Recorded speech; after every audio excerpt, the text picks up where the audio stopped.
Hi everyone, this is Francisco and I'm using my Chromebook Black to create a screen recording. So, and then I obviously have the camera. I can turn it on and turn it off because I am using the screen recording. Okay.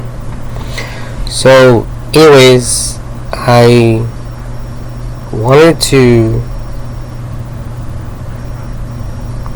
just go over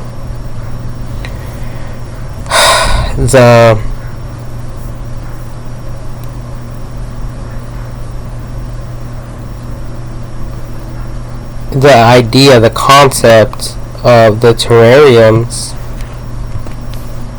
and I think I have a strong argument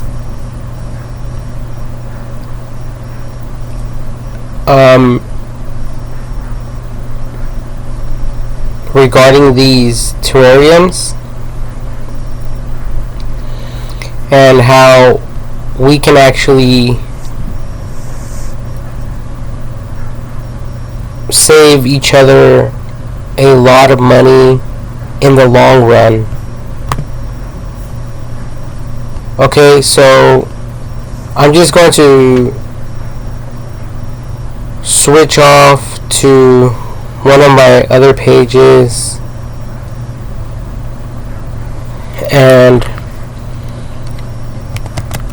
I'm going to search for my page. I'm going to photos, under my albums, and under my albums I have a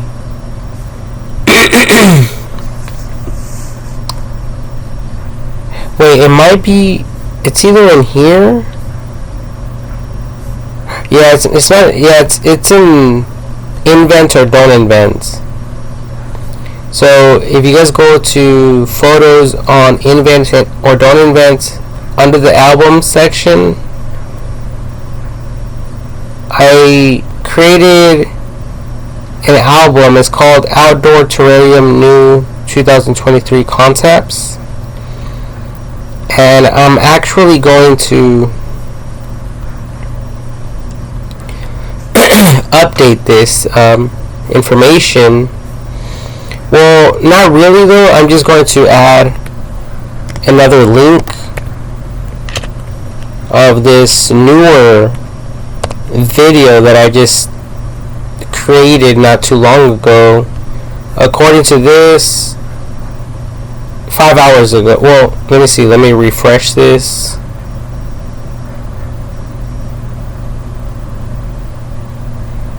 And it says, it says here, modernized gardening for 2023, 14 hours ago. Okay, so it was probably today. I think it was. I just don't really remember because I create a lot of videos and stuff like that. So I wanted to pretty much gather some real data to analyze, especially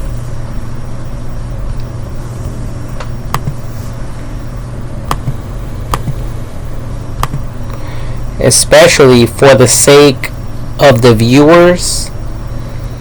I want to show all of you old gardens compared to new gardens, and I'm going to show you guys images. Old gardens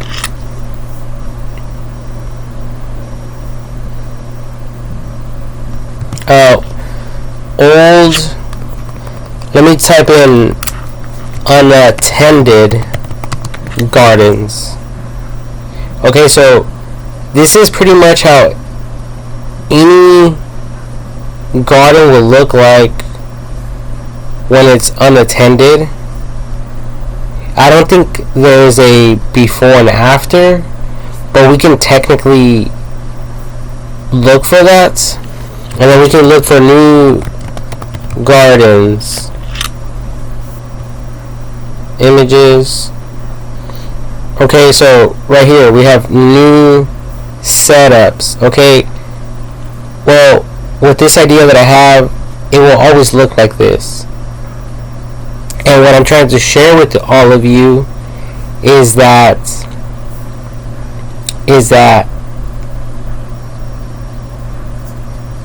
right now, like especially for new home developments, you know, like 20 years ago, 40 years ago, houses that look kind of older now, technically they probably started off with a nice garden, you know, something nice. At least people invested money into a garden, right? Some people spend a lot of money on artificial grass. Real grass. They pay companies to add the grass that is grown.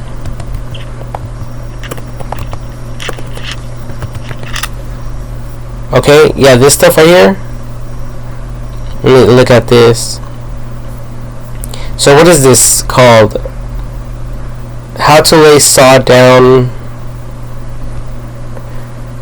The best sod installation services of 2023. Well, this is what I mean. Okay, I guess it's called sod. Okay, this stuff here, this grass, a lot of people spend a lot of money on this, and we can even go to like Home Depot or Lowe's just to get like a general idea of how much it costs. So right here we have Home Depot, Harmony, 500 square feet, Bermuda sod 1 pallet for $5.15. That's $515 and 0 cents. Okay, so this is what I'm talking about. Okay, I'm being honest here. I'm being straight up with all of you. I'm not, trying to burn you people. I'm not trying to cause all of you to spend a lot of money on something that can be lost, like a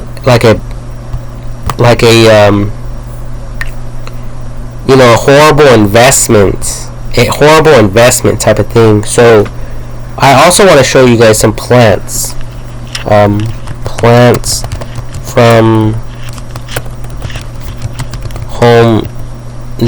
Home Depot or Lowe's. Okay, and I know their prices vary and stuff like that.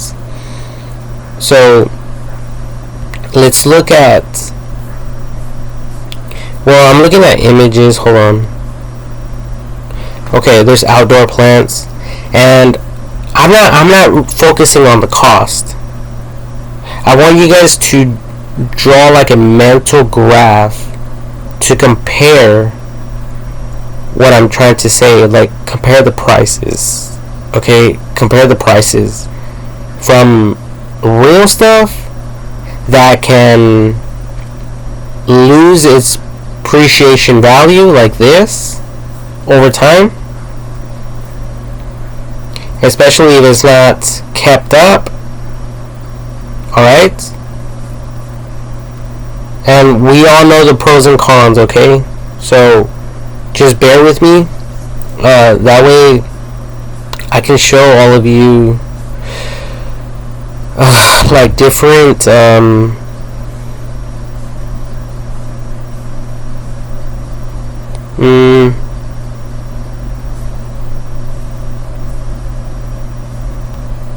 like different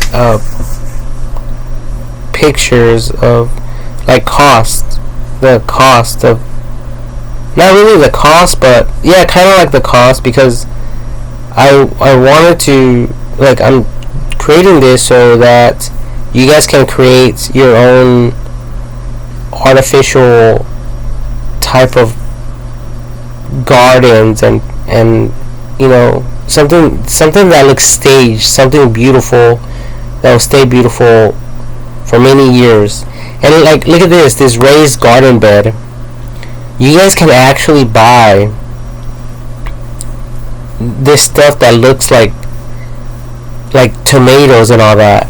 It could be inside of it, you know, a glass, you know, like an outdoor terrarium. And that's where I'm going with all of this. That's what I am getting to, you know. That's my point. You guys understand, right? So there is so many examples that I can show all of you. Okay, but right now I mainly just want to focus on the plants, the cost of the plants. And right now I'm not really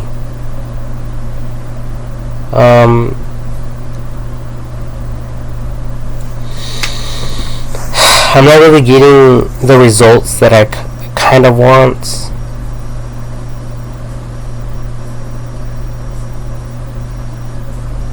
But let me just select, drought tolerance.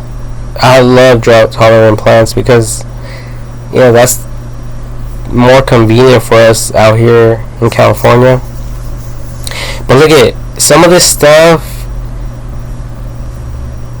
What is this?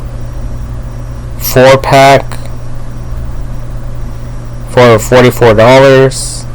That's not including the grass, the soil, the workers, the labor, the wood chips, the drip system, the artificial grass. If you guys want to go with the sod, you know, the real grass that's pre-grown, or with artificial grass, and you know, the whole process for that.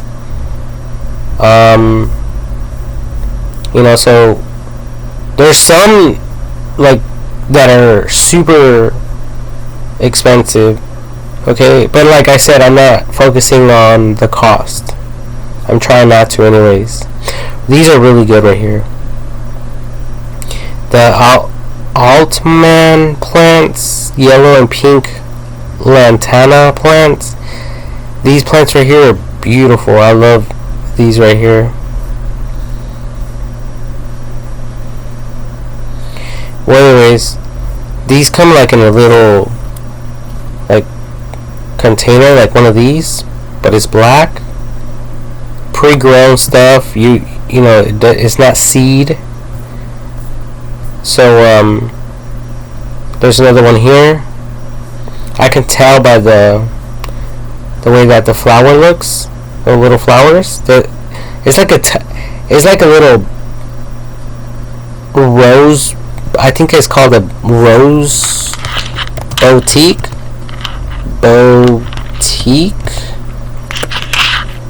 I don't know how to spell it though.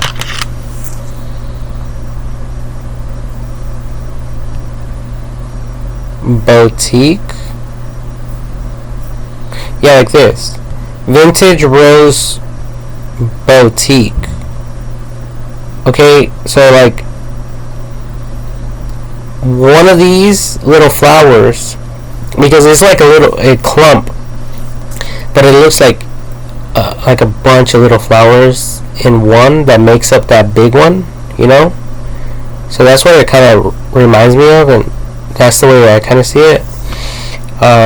I think this is one too. Yeah, this is the yellow one. And these are really nice. I'm surprised they don't have more images for. This is another one right here. But I mean, right here they have a 4-pack for $29.98, and that's not even including the trees.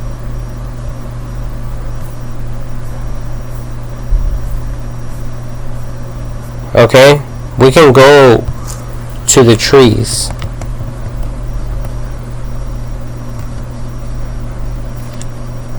Like, there's fruit trees, there's trees, you know, there's all sorts of different. Wow, there's so many options here. I had no idea. But there's fruit trees, and some of these trees I have no knowledge of, honestly. Besides, like, the palm trees, my mom has a bunch of them. So let's look at maybe some of these palm trees. So these are 14 inches. Wait.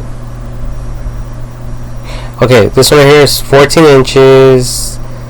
Rio Bellini palm tree with long, rich green fronds. I don't know how to pronounce that word, but this one is $149.68, and this is 1 gallon of like soil. Well, it's like the planter, whatever. You guys know what I'm talking about.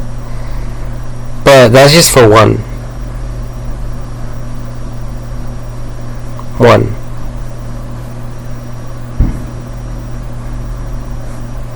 Okay,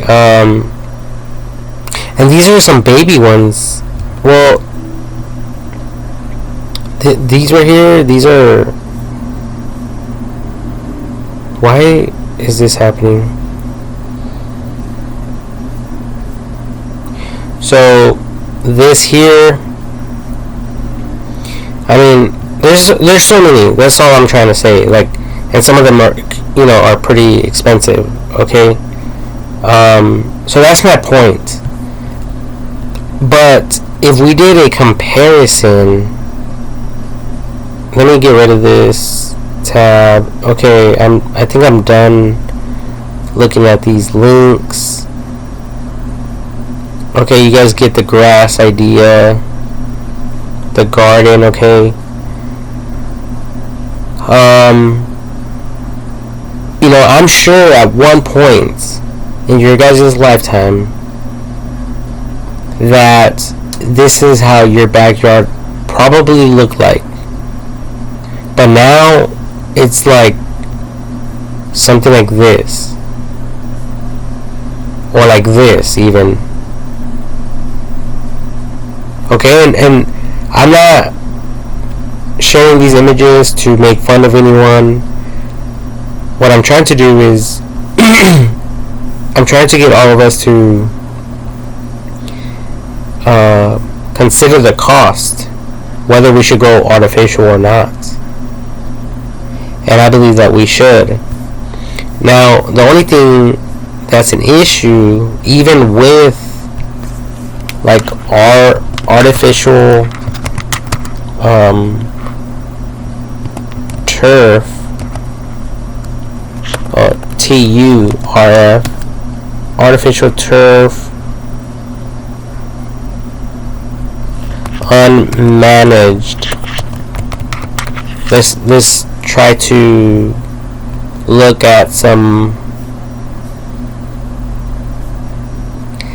that has like that have weeds and stuff coming out of the. Nothing's coming up here. Let me see. Weeded, maybe. Okay, yeah, like this. So technically, we need to come up with a way to prevent this, even if it's like a chemical that's more affordable for homeowners, because I think right now for like grass and weed killer, I think, oh, look at this, for Lowe's or Amazon, and this is 1 gallon for $6.98. It's not that bad. But if we can get it much more affordable, like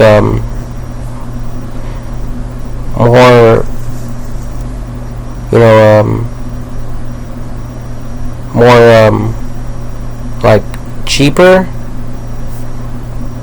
then people won't have this issue with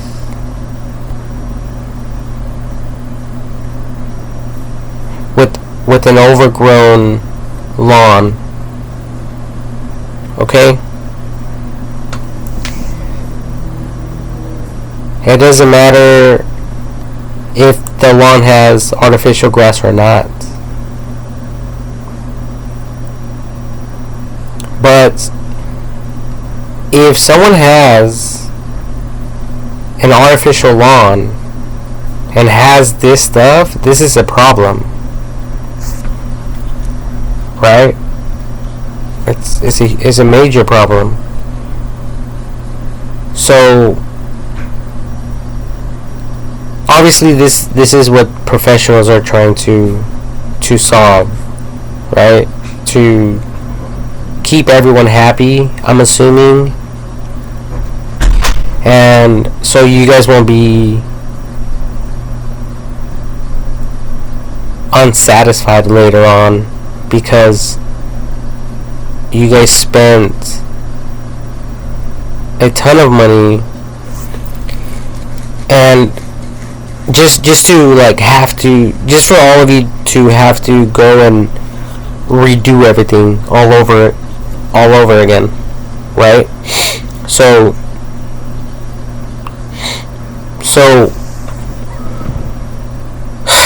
the way I'm looking at it is, you know, we have to come up with a way to prevent all of this reoccurring stuff. And it's really in me to perfect everything as much as possible. I don't know why, but that's just the way that I am, not especially now that I'm older. As a matter of fact, yesterday was my birthday, because it's 12:06 already. So I turned 33 yesterday on July 4th, and that's really irrelevant. My point is that I'm getting, I've been getting pickier about perfection, okay? And that is the reason why I titled this business name on Facebook what I did: invent or don't invent. Okay? Because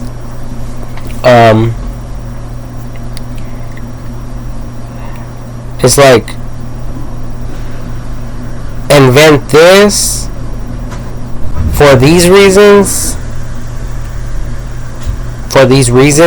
and don't invent the same type of thing for these reasons.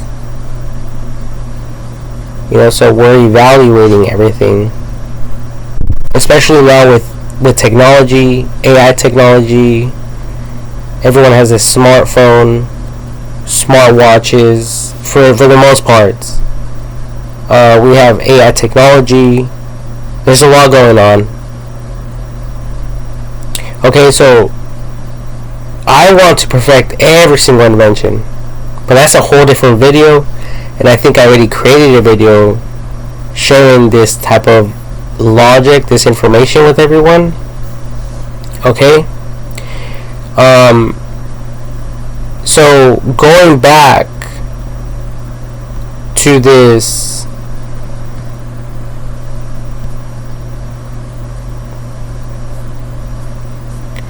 the weeds.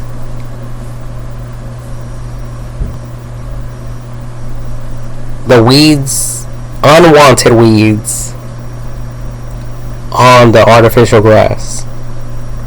Because, you guys seen the price? You guys seen that, right? The sod, 1 pallet for $500, $515. Okay, and I know a lot of you people have done that. You people have either purchased,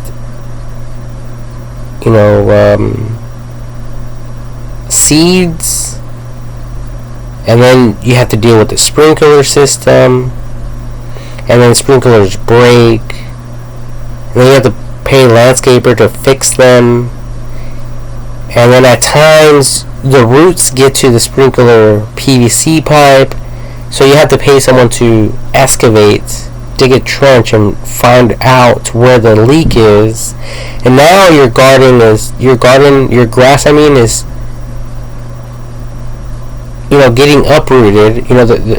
They're destroying your nice grass just to find a leak, and it's just a nightmare. Okay, so I believe going artificial is much better. This is more for like farmers, like, trust me. I was watching these videos on like machines that pick strawberries and harvest. Basically, it's a harvester machine. Okay, it harvests with AI technology. It harvests the strawberries. There's another one for like every single fruit, every kind of fruit.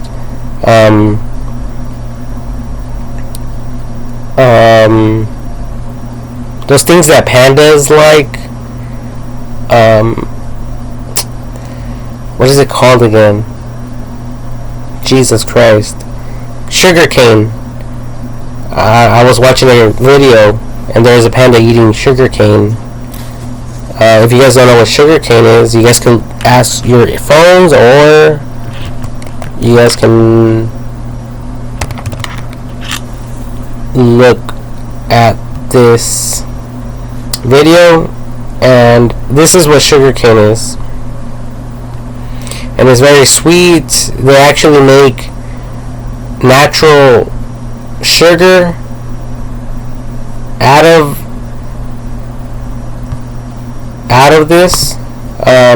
Why isn't this working? This button. Jesus Christ, this is so annoying. Okay, there it is. So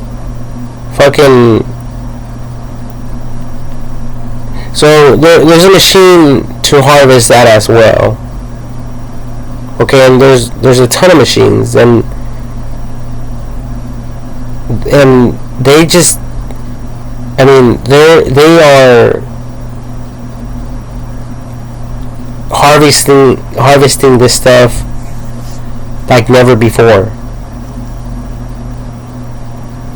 Okay, like, so what you people thought in the past is different now.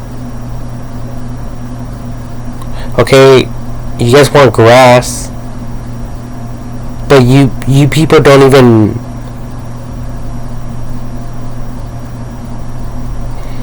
you people are not even in that industry. Although you guys can learn it, you guys can learn how to grow grass. You guys can learn, you guys can start learning the pros and cons about growing grass because you might be a homeowner, and you might buy some of this nice grass and you think it's going to last like that forever, and then you have to deal with the weeds and the grass dying because your sprinklers are malfunctioning or whatever the case may be. And and that's taking away your focus and attention from your real job. Like, let's say you're a police officer, right? Your job is to focus on your job, but on your days off, you're over there working. You're over there worried about your grass. That's just one huge distraction. Okay, so and first, and then not just that, but what is the grass good for? You guys have to ask yourselves that as well. Why are you people growing this grass to begin with? Is it just because your neighbors have grass? You're trying to show off?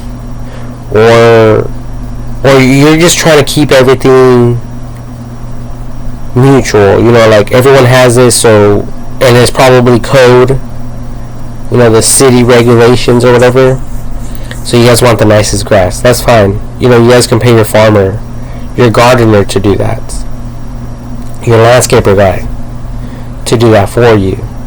Someone who's like, that's someone's job, right? There's people out there who specialize in this industry, and there's nothing wrong with that.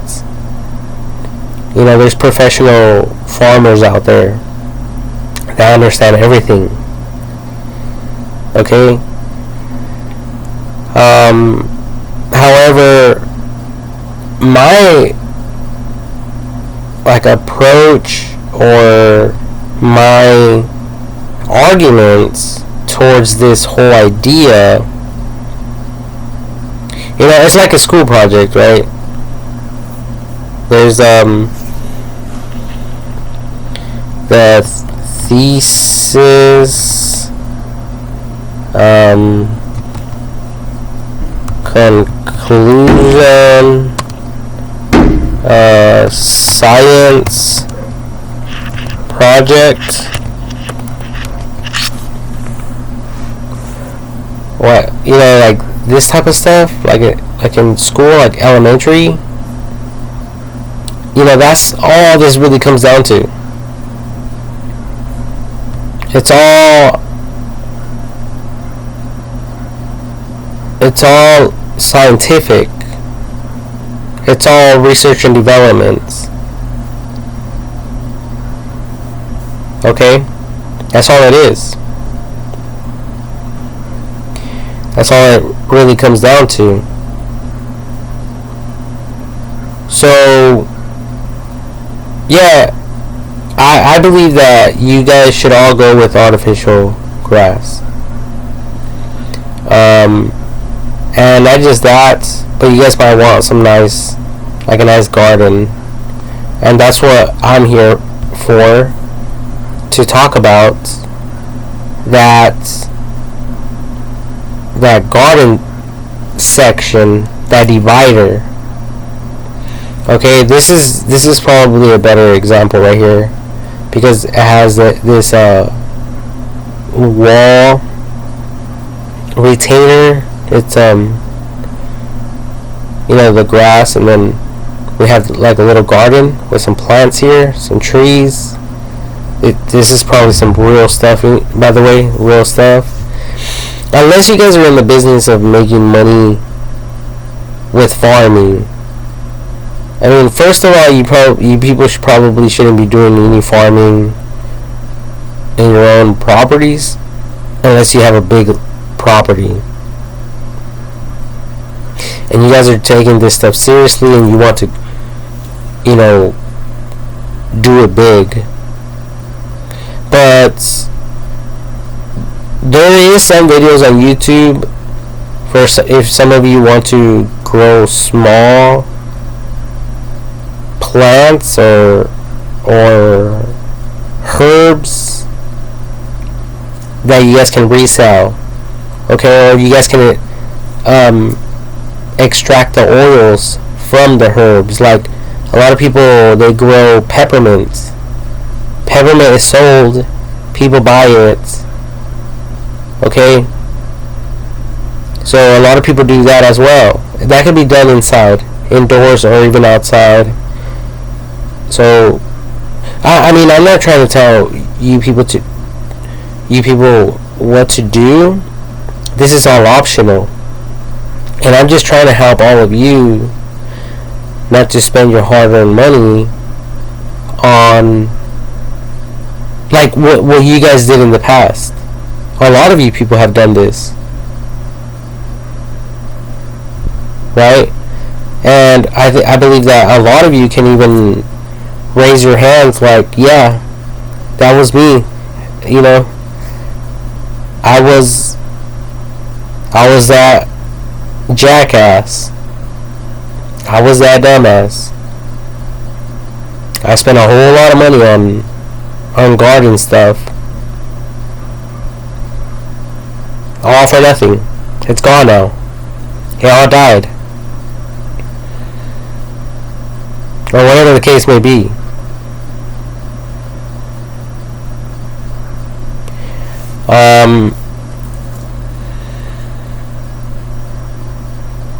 So,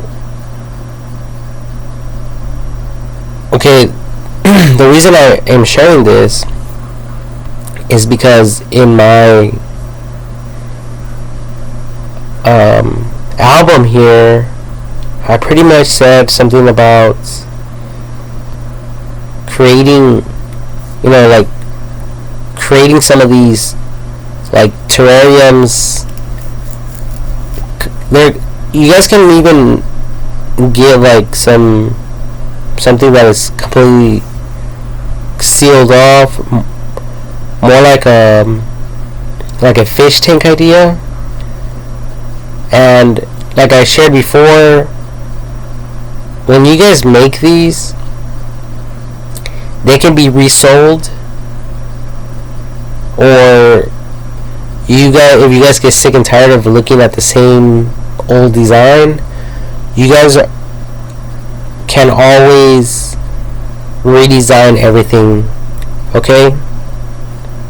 It's pretty much like creating these, but like kind of like mason jars, that type of idea. And once you people make these, they'll last for many, many years to come. Okay, it won't be like this old unattended garden or gardens. Okay?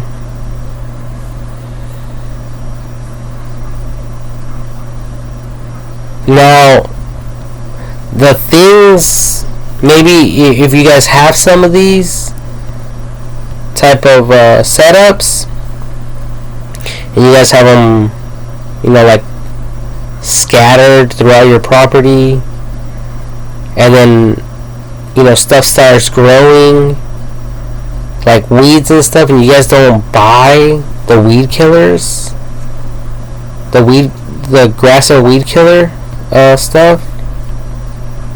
Where's that? Oh yeah, right here. I mean, this stuff is only it's 1 gallon for $6.98. I believe that it should only cost like $2 or like $3. Like, I don't think that it should cost more than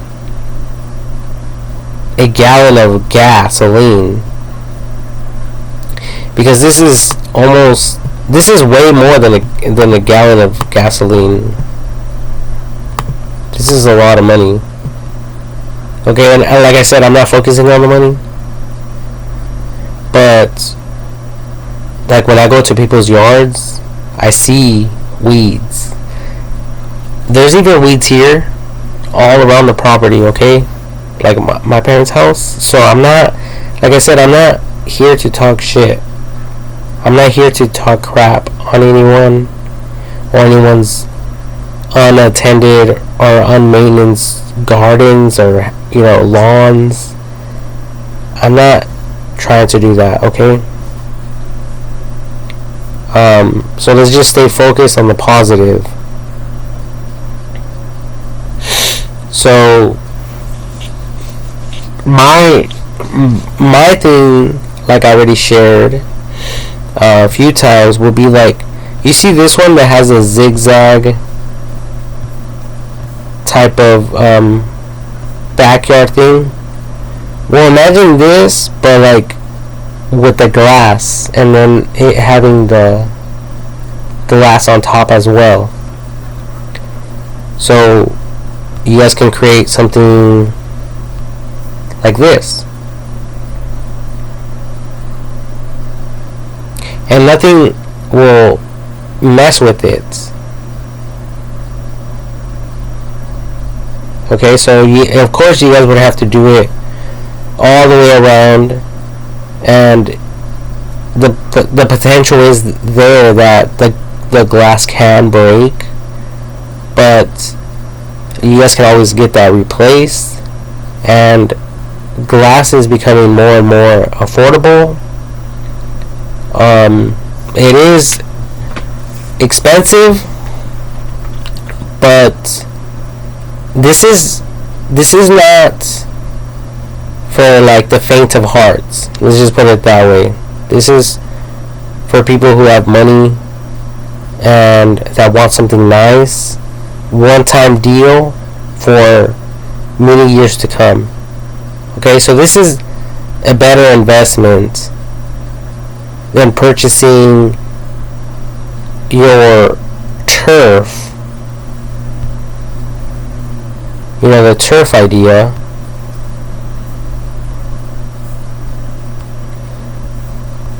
Yeah, the sod. The sod, the grass. It's called sod. Yeah, the sod. So, okay, going back to this, like these pictures here. So right here we have like a fence, and then we have the inside. So this is where you people would be able to add the fish tanks, the glass, kind of like, you know, I shared in my other video. I shared the glass fences. Okay, and they're everywhere. They are everywhere. People have them everywhere. Alright, beach houses with the artificial grass. As a matter of fact,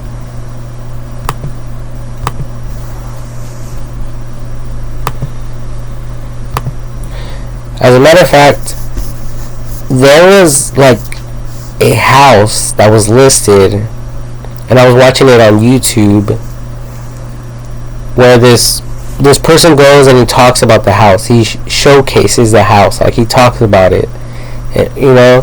So anyways, he went there, and I've actually, you know, sat down and I watched like a few of them. Well, these people wanted like a few $1 million for the house, and they didn't even have artificial grass. Like, you know, if I'm going to spend millions of dollars on a house, it better have artificial grass. That's just me, though. That's my personal opinion and perspective or whatever. You know, like this. Like, this looks beautiful. Okay, we have a lake here. Obviously a lake with the glass, and then the artificial turf. Because look at this one. Look at this grass. It's all patchy and Look at, you can tell they put sod here, like a strip of sod. This is definitely greener than this side, but it still has the glass, and then it has the planters. Seeing these planters right here? This is what I'm talking about with the terrariums. Okay, like, you guys can either make little ones, big ones, or for those of you that have the money, you know, and you guys have like this. Look at this. This is perfect. This is a perfect example. They have right here. They have the outdoor furniture. They have the hardwood flooring. They have real grass. I think they should. It would have been nicer if they would have had the the artificial turf.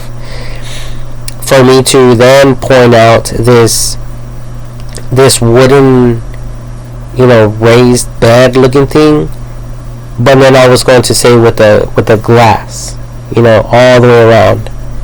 I think that would look super cool. And I already shared a video where I talked about you guys can even have your window cleaners clean the glass for your gardens. So I know a lot of you guys have a monthly schedule, bi-weekly. Some of you have a weekly thing going on, every quarter, every half a year, or every year, whatever you people prefer or want is really optional, right? Or you guys can go out there yourselves and clean it, make it look nice. That's the only maintenance that these things will require, unless you guys have a crazy dog that could potentially break the glass, or if you guys have a crazy family member who likes destroying things, or if your children break it or whatever. But obviously this is for responsible people with nice fancy looking things, but think about it. That's what I'm saying. Like, compare the cost. Like, think about all the money you guys spend on landscapers, your grasses, your plants, all this stuff for the outside. Especially the water. You guys spend a lot of money on water. These things don't require any watering.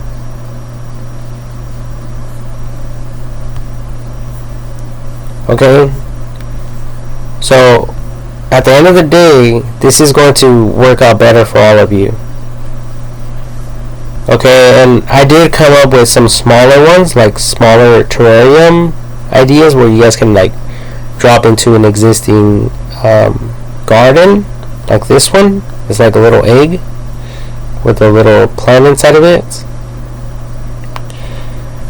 Or, like I said, you guys can go with a full-blown, glass encasement, or something durable. Anything. It could be plexiglass. It could be any type of material, as long as it's transparent and visible. I even thought about bulletproof glass, because glass is becoming more and more affordable over time. It's everywhere. It really is. So yeah, there's a lot of ideas that we can discuss and talk about.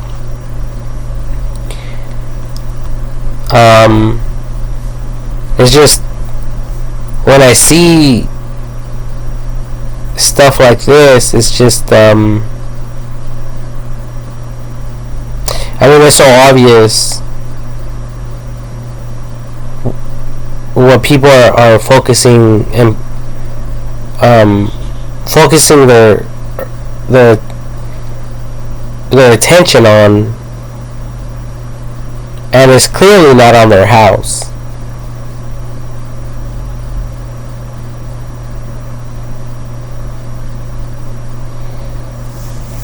clearly not on their house, you know. And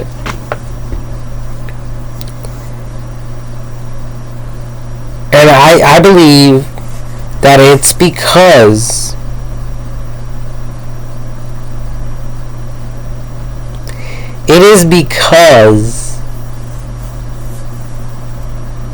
there's just way too many things in this life going on. There's a lot of distractions. There's a lot of things to do in this life.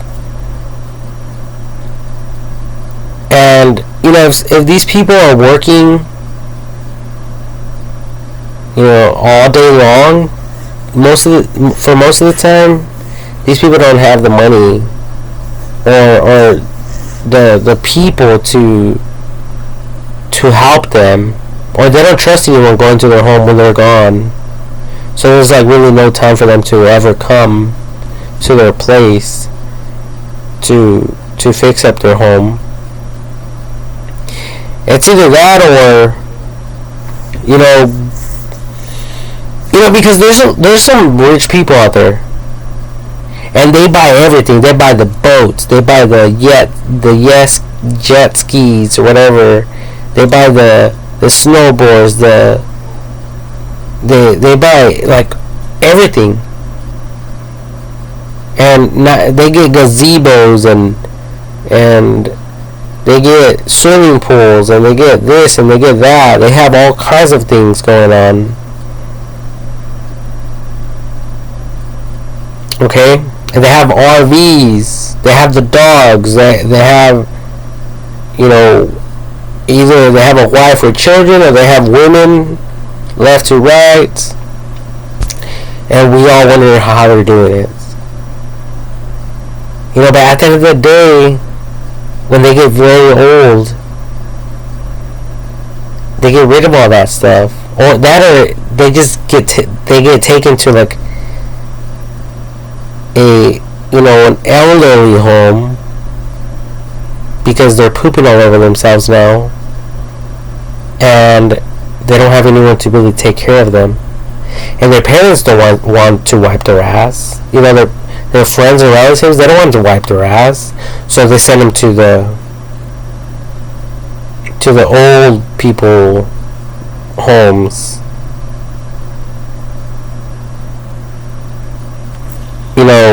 Respectfully,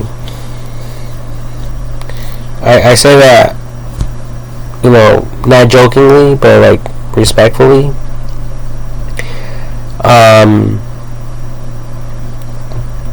And it's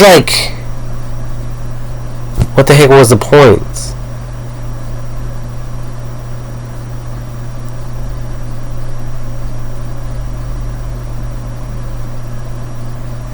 And there's a lot of people out there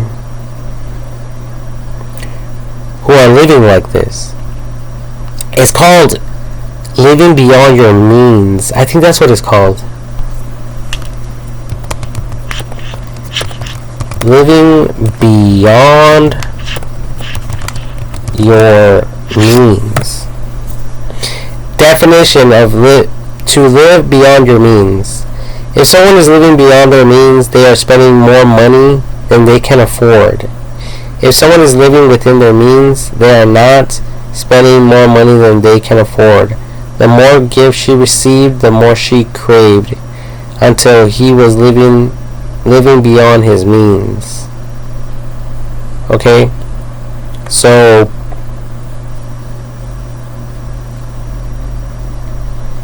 and not just that, but there's just so many subjects to get involved in this life.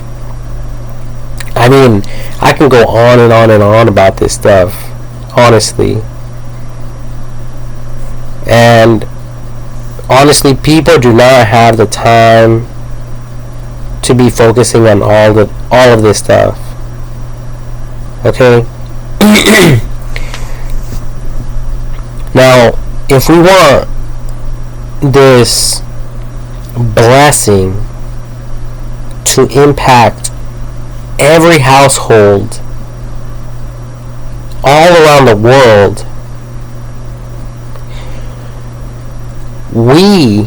need to take this stuff seriously, and we need to start providing each other with the best of the best from the very start. So the more minds, the more brains we can get involved to brainstorm this stuff through, and for us to come out with somewhat of a universal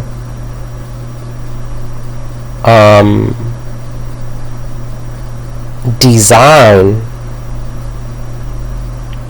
for every homeowner to utilize, then we can get somewhere.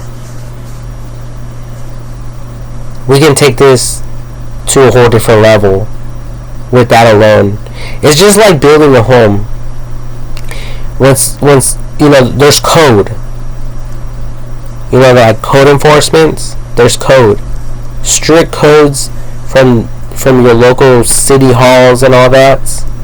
That's what I'm talking about. Okay, something universal that everyone understands. So when someone builds a house or a shed, there's codes. I think people can go 16 feet or 18. I mean, it's either 16 inches or 18 inches where they have to add a 2x4 wood to create a frame. And if you guys don't understand what that is, it's okay. Shed, let's just look at a shed framing, wood framing. Okay, so this is what I'm talking about. Okay, and most homes are made up like this. They're made, okay, everything's different, but this is a general rule of thumb, like people put it. Okay, so this is what I'm talking about right here. There's one wood, there's 2, 3, 4, 5, 6, and that happens all the way around. So we can come up with something like that for people's gardens, like for the backyard or whatever, or the front yard. Then we can go somewhere with all this. Like I said, even if that means the glass panels are spaced a certain width and height, and those are sold by the billions, trillions, whatever, and a bunch of other things, that this is going to require. The other thing I'm focusing and trying to get my attention on, and I'm trying to troubleshoot, just like Edison, right, with the light bulb. I heard that Edison, who created the light bulb, failed 9,999 times, and on that 10,000 time, he perfected it. It worked. It says, in response to a question about his missteps, Edison once said, it. That's where I got that from. I have not failed 10,000 times. I've successfully found 10,000 ways that will not work. There you guys go. Something like that. Anyways, so that type of logic, it's the pros and cons. and keeping a list of that history, because like the other saying goes,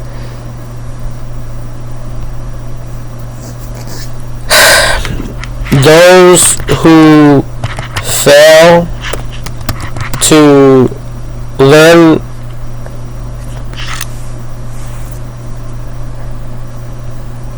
those who fail to learn from the past, from history, are bound to repeat it. Those who fail to learn from history are doomed to repeat it. Those who fail to learn from history are doomed to repeat it. Okay, and a lot of like wise people thought of this stuff. Okay, so that's what I am referring to when I speak about this stuff. That's why it's called invent or don't invent. Okay?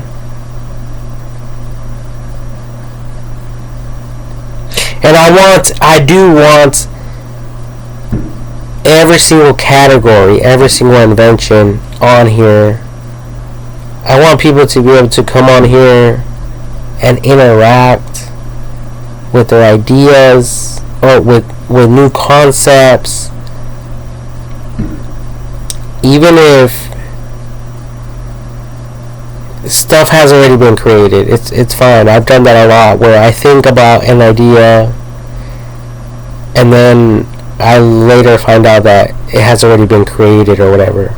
It's fine. It's part of growth and learning and stuff like that.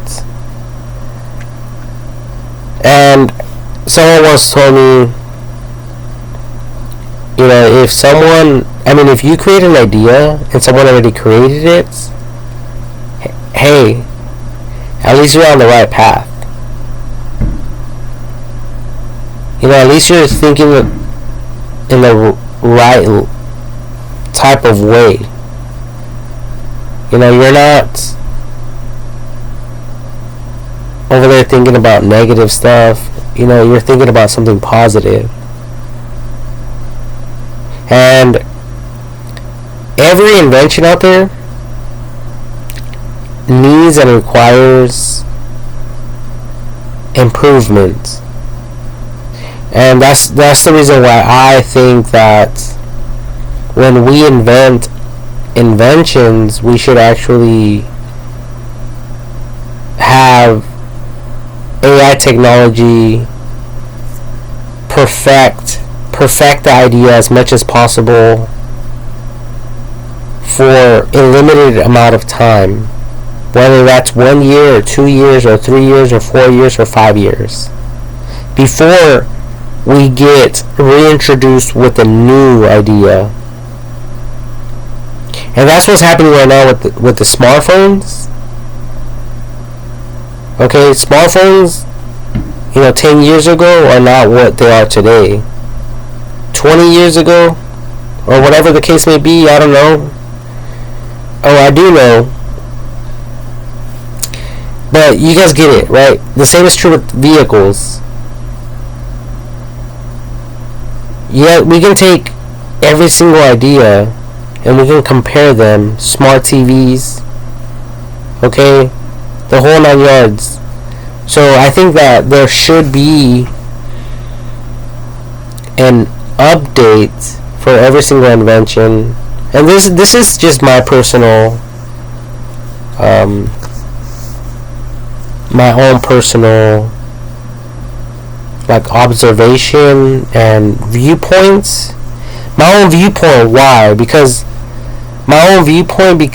people are wasting their time reinventing the wheel, wasting their time, and we're smarter than that. Okay, we need to think more long term, and with technology we can do that. Okay,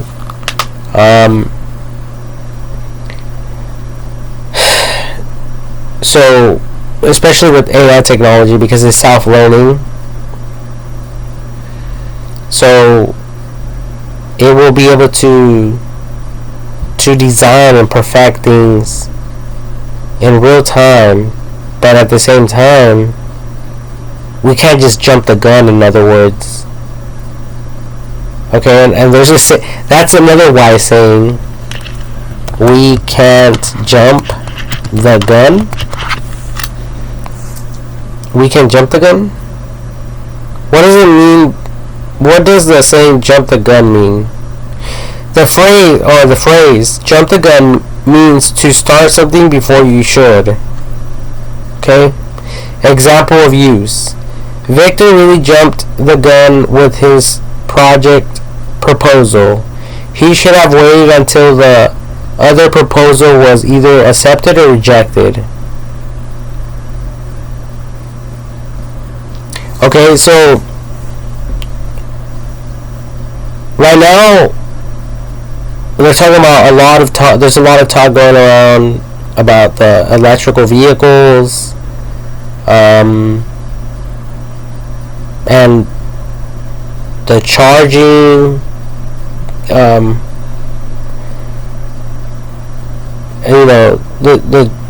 batteries, the pros and cons about that, and Elon Musk and his company, they did perfect the battery big time, because before, if anything like a sharp object were to puncture it, it was exploding or catching on fire. I believe now it doesn't do that. So it's actually saving lives and preventing people from getting burned and stuff like that. So more safety precautionary measures and just safety was highly considered when it came down to the battery. Okay, the batteries. And that's just one invention, okay? But it means a lot. And it says a lot that they did that for everyone. Because I heard, like, people's phones were getting so hot inside of their pockets that they would explode as well.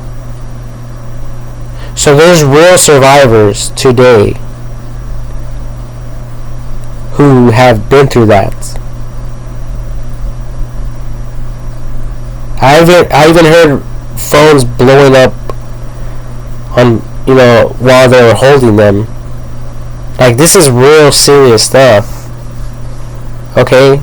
So you guys follow me, right? Like, we are learning. This is all research and development. So if we are learning, we shouldn't jump the gun. What we need to do is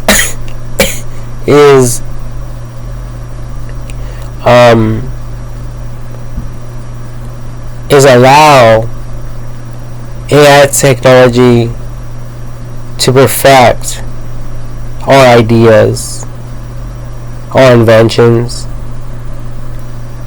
and since it's so smart and all-knowing and powerful, and it's omnipresent, it's everywhere at the same time, it knows everything that's going on all at the same time, we should give it some respect. More than other people. More than anyone in the world, actually. If AI technology says, we need to come out with this right now, for whatever reason, whatever idea it might be, whatever invention idea, then, we as humans, we can vote. And we vote for something that will benefit us. But if AI technology says otherwise, because it can see unforeseen things that humans can't see, then, and obviously AI technology will be able to raise that concern to our attention if it's so powerful and knowing, and all powerful and knowing. then it'll be able to explain and break down the reasons why it wants to do what it wants to do, and why. And if we humans vote for something that we desperately want to come out sooner, but AI technology is saying no, it's voting on the contrary, then we need to evaluate why. And I think since AI technology is obviously artificial intelligence, and it's able to see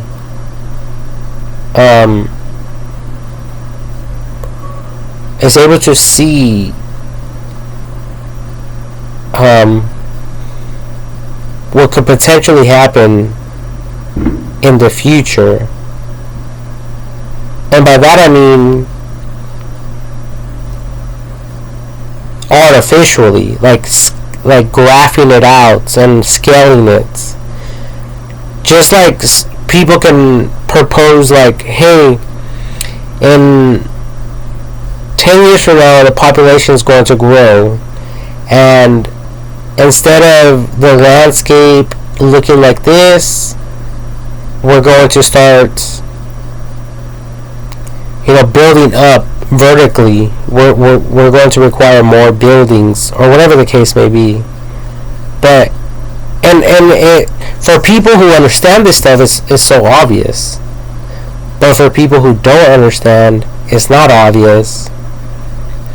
But for AI technology, it's super obvious, because it knows everything. Okay, we're talking about the supercomputer, and AI technology is that. Okay, I'm not fucking AI technology. I'm not all-knowing, I'm not smart. So don't come at me on that level like I am, because I'm not. I'm just another ordinary human being like everyone else. Okay?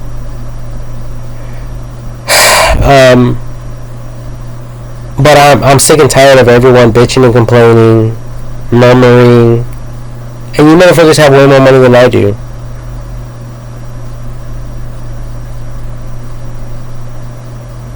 I mean, look at this. This is, I mean, like I said, I'm not going to, complain or whatever on, the cost of one pallet of sod. Like, this right here is what I make on a weekly basis, if I'm lucky. If I go out there and work my ass off, that's only like $2,000 every single month times 12 months. That's $24,000, deducting the taxes.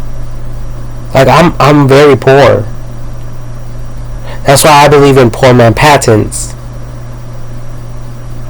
because there's a lot of sharks out there trying to screw up the little guys, the little goldfish like myself.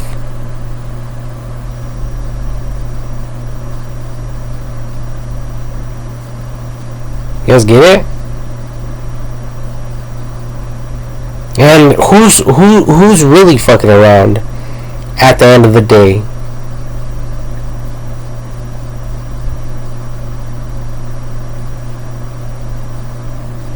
I mean, really, like, think about it. All of you, think about it. Think about everything. Like, what are you people doing? What do you people want to do?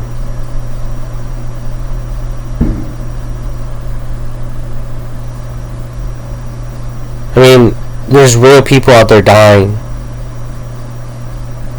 And And you guys are focusing on the wrong things.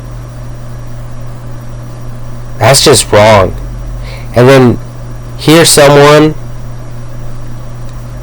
who is super intelligent,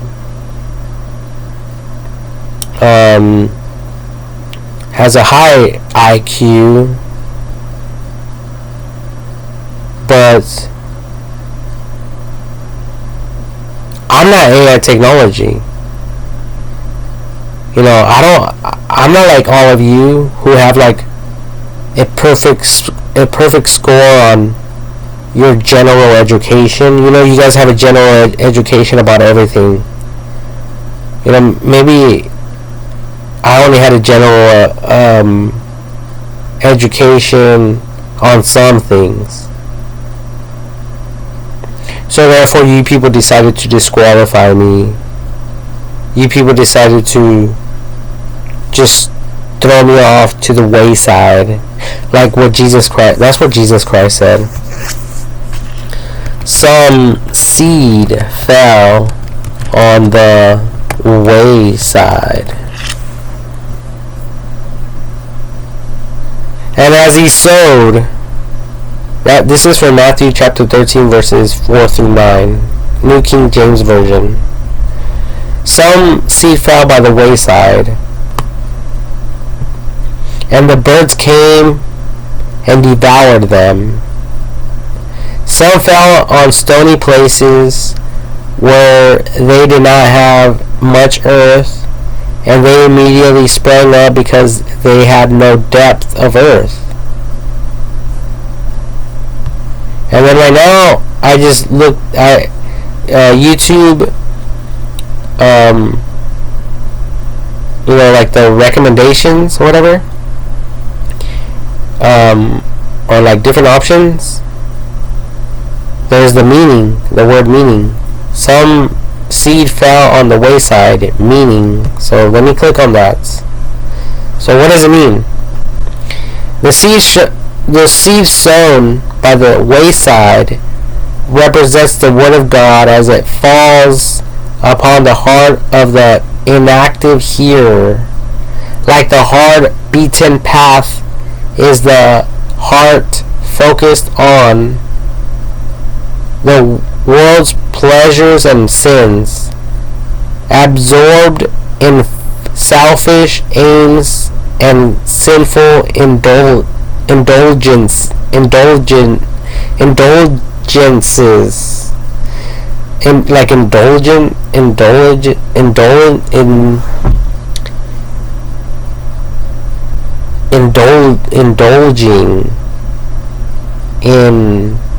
things that you people shouldn't be doing.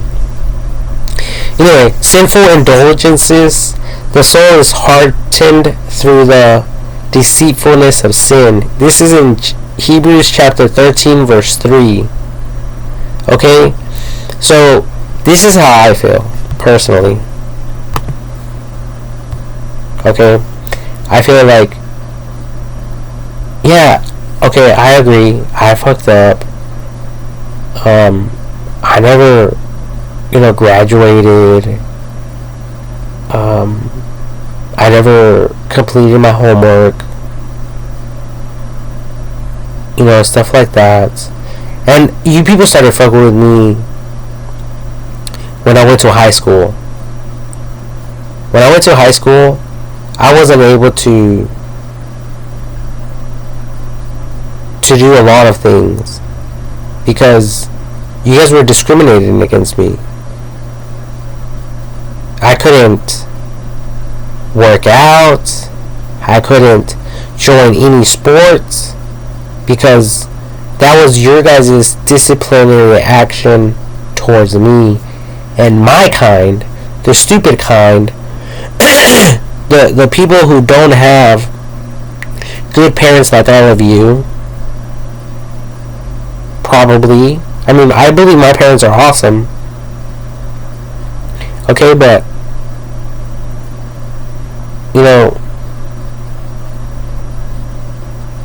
I mean, you people were just like, you people just want to favor whoever you people want to favor. You know, like your favorites. Like celebrities. Those are your favorites. Oh, look at it. Look at it. Look what pops up right away.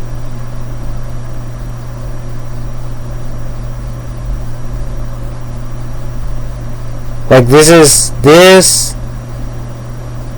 type of behavior and this type of way of living is so weird. Like, trust me, I could talk crap on people who play sports. You guys are not impacting the world for the greater good of humanity. Let's just put it that way.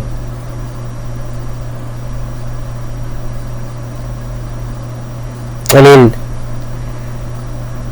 smart cars, electrical cars, these people who perfected the battery, and people who created the LEDs, and smartphones.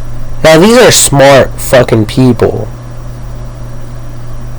who deserve way more credit than you people give them. And sadly, some of these people already passed away. So these people deserved way more credit than you people. You know, you people should have worshipped them. They were so fucking smart. And they really impacted the world. But, oh, here comes, you know, this person that's been dead for many generations, Michael Jordan. Oh, they're still selling his shoes. Like, come on. He's already dead. You know, rest in peace. Can we get on with our lives?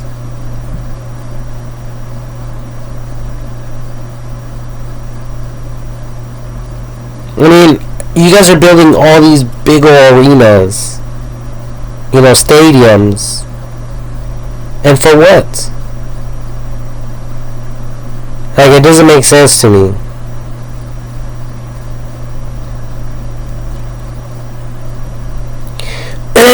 It doesn't make sense to me. But, I guess for me to be on your good list and not on your shit list, what I need to do is possibly go back to school, get my GED, possibly a high school diploma, maybe even join the military or a branch or something for you people to like me. And that's if I'm lucky. But at least I'll be able to have bragging rights, right? At least I would be able to say, hey, I went back to school, I got my GED. Hey, I went back to school and I got my high school diploma. Hey, and I'm even a soldier now. Look at me. I'm in the Marines, or I'm in the Air Force, or I'm in the Coast Guard, or I'm in the Navy, or I'm part of the United States Space Force or Command. That's UNSC or UNS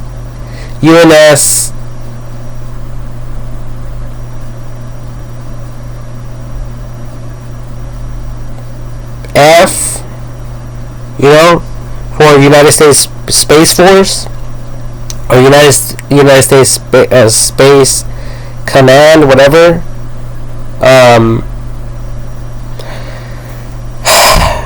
Like, at least I will be able to brag about it.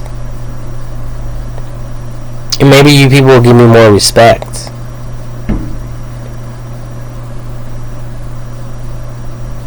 But I'm not the crazy one. This is all research and development. I'm telling you guys.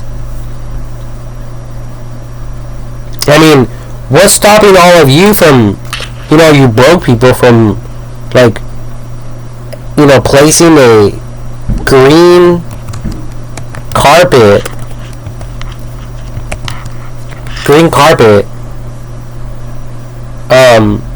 outside as your lawn turf, why does it have to be plastic?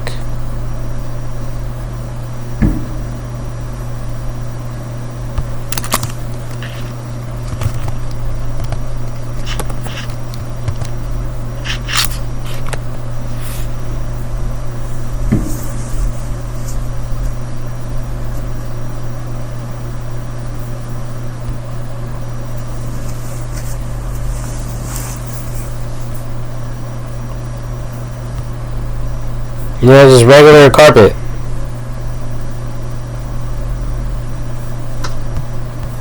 Regular carpet.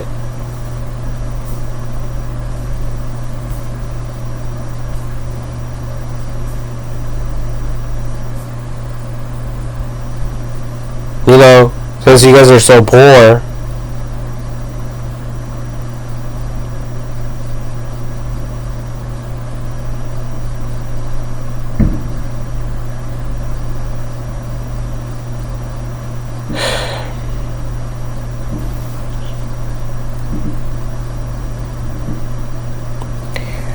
I really don't understand any of this anymore.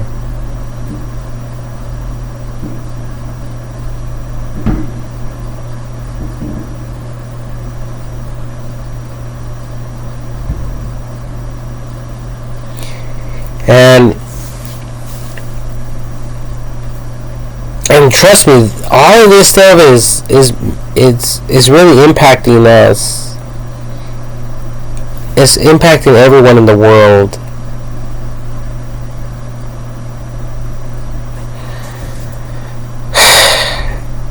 You know, negatively. You know, and instead of people focusing on whatever it is they want to focus on, now people are focusing on different things. And that's not, it's not professional, and it's not, I believe, what the educational system wanted for all of us.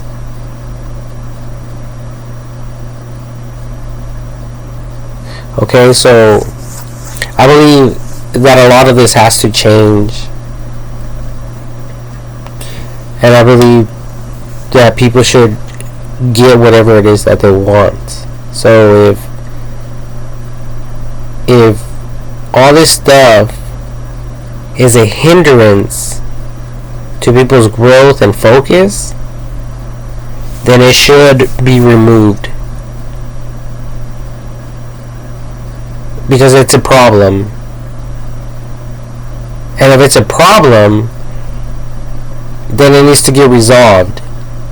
And the only way to resolve it is by eliminating the problem altogether, by giving people what they want. And there's different ways of doing that. You guys can actually start selling this stuff so people can buy it, and so they can do it and forget about it. So that's one way. Another way is for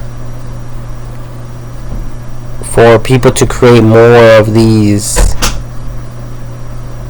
condos and apartments where gardening is not even required, where that's not even a requirement. Okay? But there's still HOA. You know, the people who take care of the grounds, and there is a little bit of grass and plants and stuff like that on the property, on site. Okay, so even though we have a certain percentage of people who are living in these type of environments, so they're impacted differently. These people are more focused on what they need to be focusing on.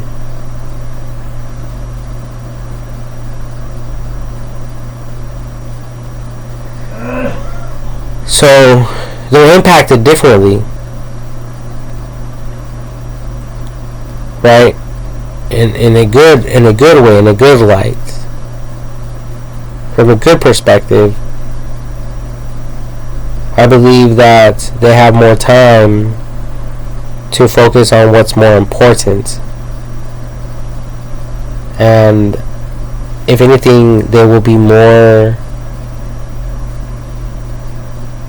successful, more smarter, and they'll be more quicker to cut through the bullshit than people who have all these distractions going on. Alright, so with this idea,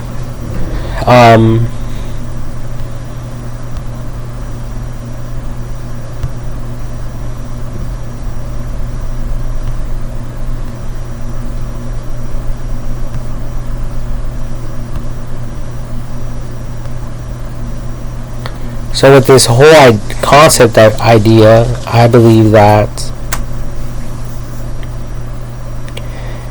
yeah, we should create stuff like this so people won't have to worry about it.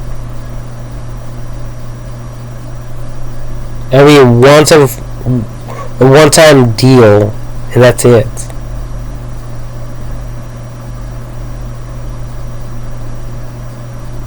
And if you people don't like the flowers or the plants that are in there, or you people want to start doing seasonal stuff, then you people will be able to do that.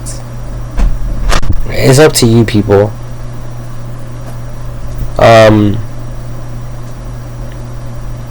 So you guys can pay a gardener to do that for you guys. But the great thing about this idea is that these are artificial plants we're talking about. So they are 100% recyclable. You know, real plants are as well, you know. But we won't be wasting like money and resources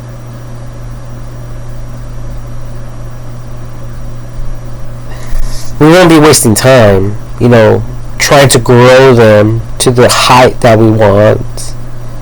You know, oh, I want it to be filled. I want a tree, but I want it to be big already. I want a bush, but I want it to be, you know, I want it like photoshopped. I just want it perfect.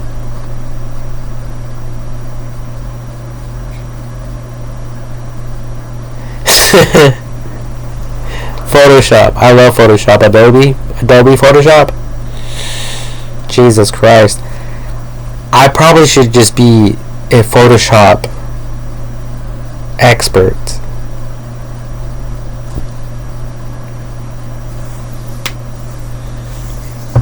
That way I can like come out with different designs and stuff like that. But anyway, so we can have the seasonal stuff, yeah, but you guys will be able to, you know, resell them and they'll be in good condition. The plants, the flowers, whatever you guys use that might be artificial.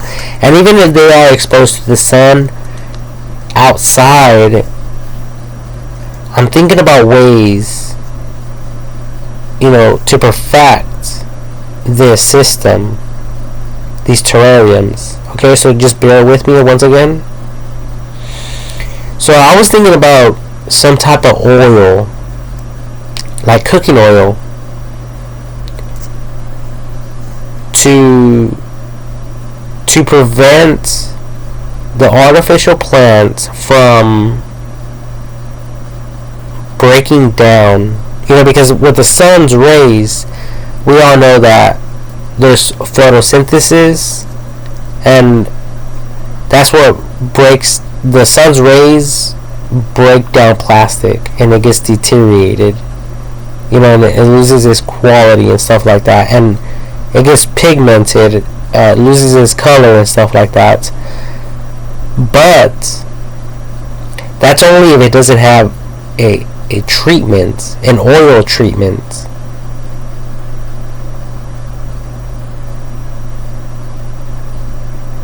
Okay, so this is big, because whoever can figure this out, all you would have to do is worry about selling that oil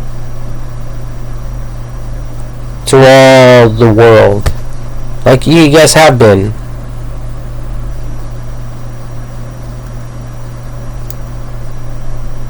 So there's money in this. It's good for the economy. It's good for the well-being of humans. Plus, we won't see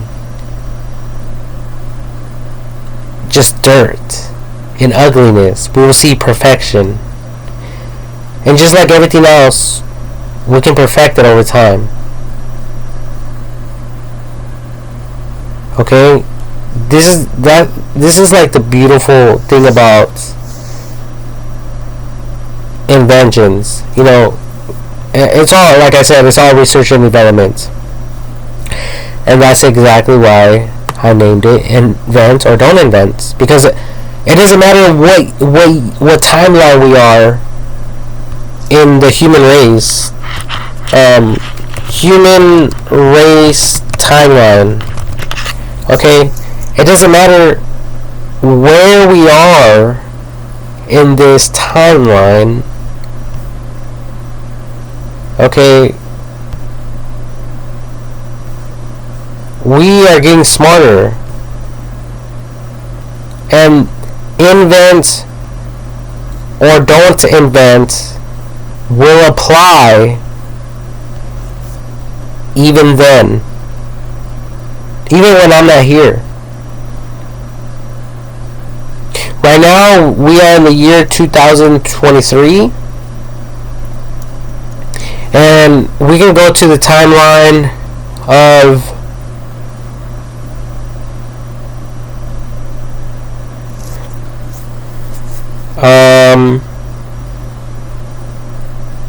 Stone Age. Okay, does invent or don't invent still apply? Of course it does.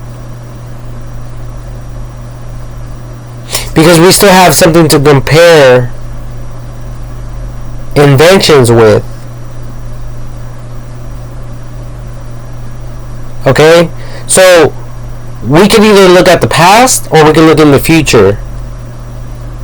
We can look at 100 years from now, 500 years from now, which, by the way, we will all be dead, except our children's children, and their children, and their children, and so on and so forth.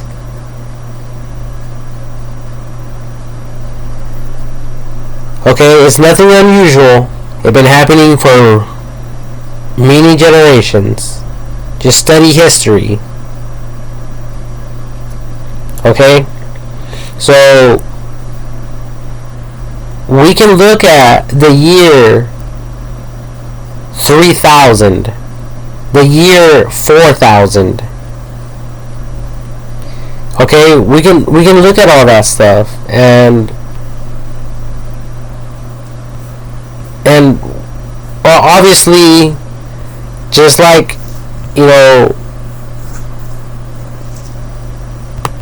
like vehicles.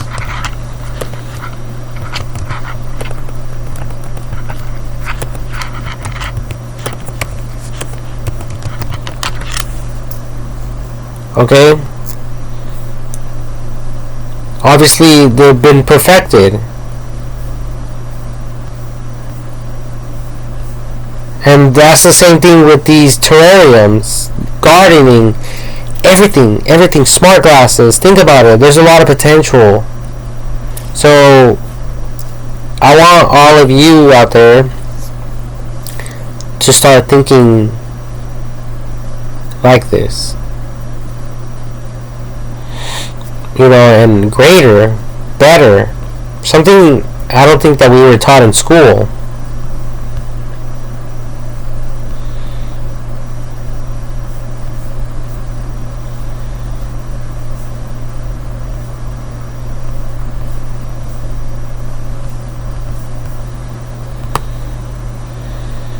A quick history of automobiles.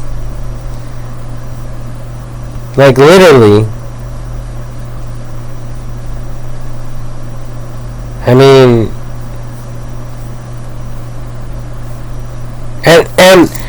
and this is now.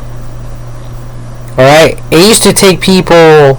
People used to walk to travel.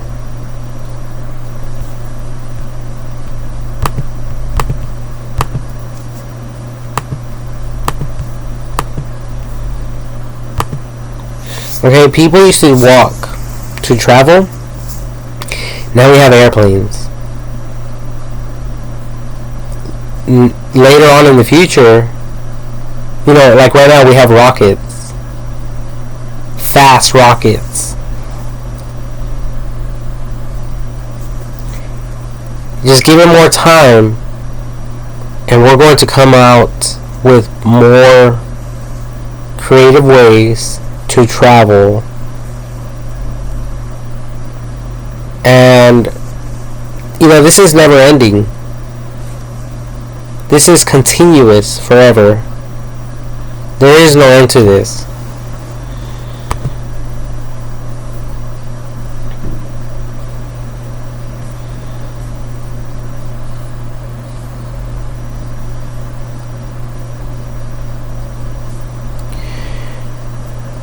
So yes, you know, we can even look at smartphones. Just for another quick example,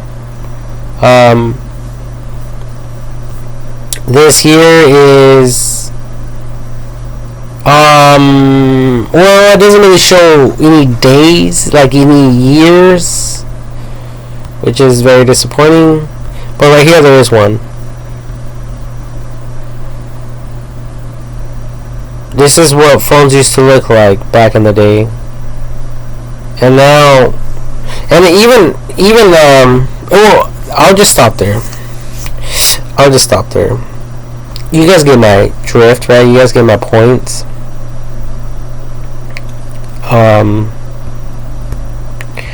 Jesus Christ, like,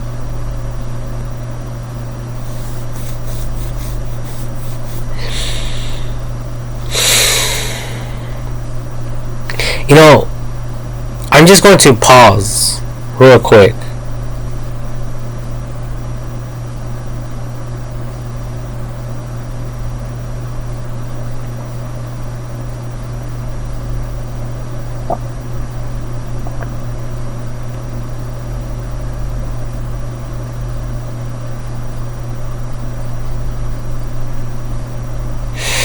Okay, I'm fully charged now. I got my rest. Praise God. Have you guys?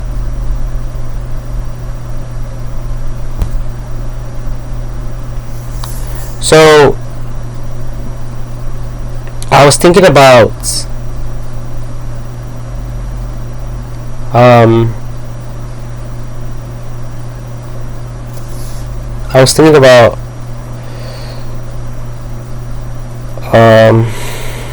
Jesus Christ, what was I thinking about?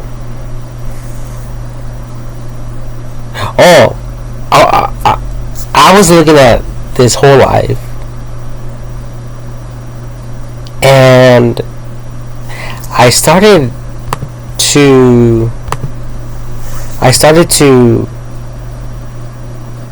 think about this life like a video game.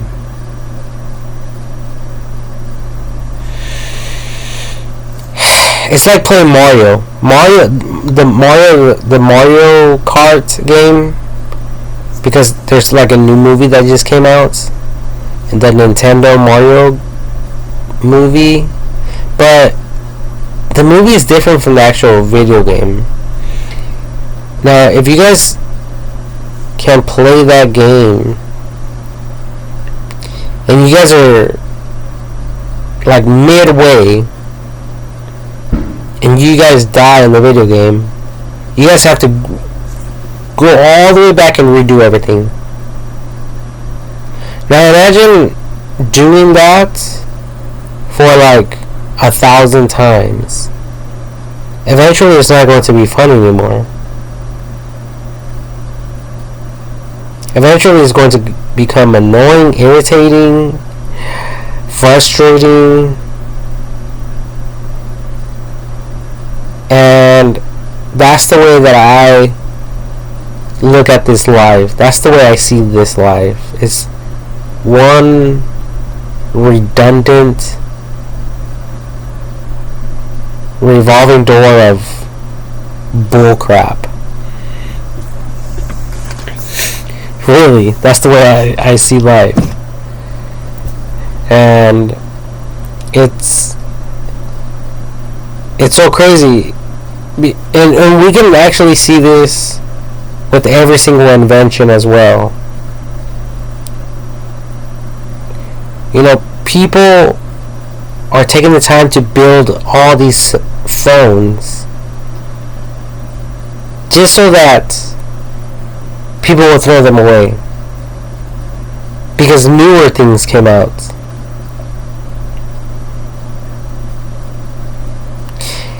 And they're just copies. If we really think about it, these products are copies. Vehicles are like copies. Like a printer, it just prints them out. So technically we shouldn't be doing the labor work. It should be computers doing the work for us. So that's what we should be really focusing our attention on, is AI technology. Okay? That is what we should all be focusing our attention on, is AI technology. Because we're not robots. And we shouldn't be treated like robots. And if we study history, it seems like we were.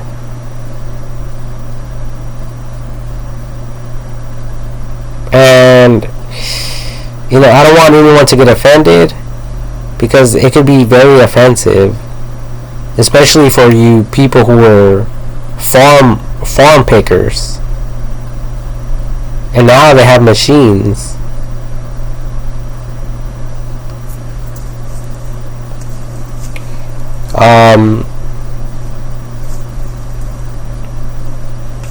So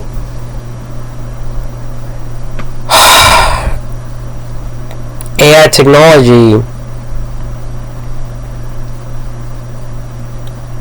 you know, there's AI robots, okay? It can do everything that we can do. It can build cars, it can build homes,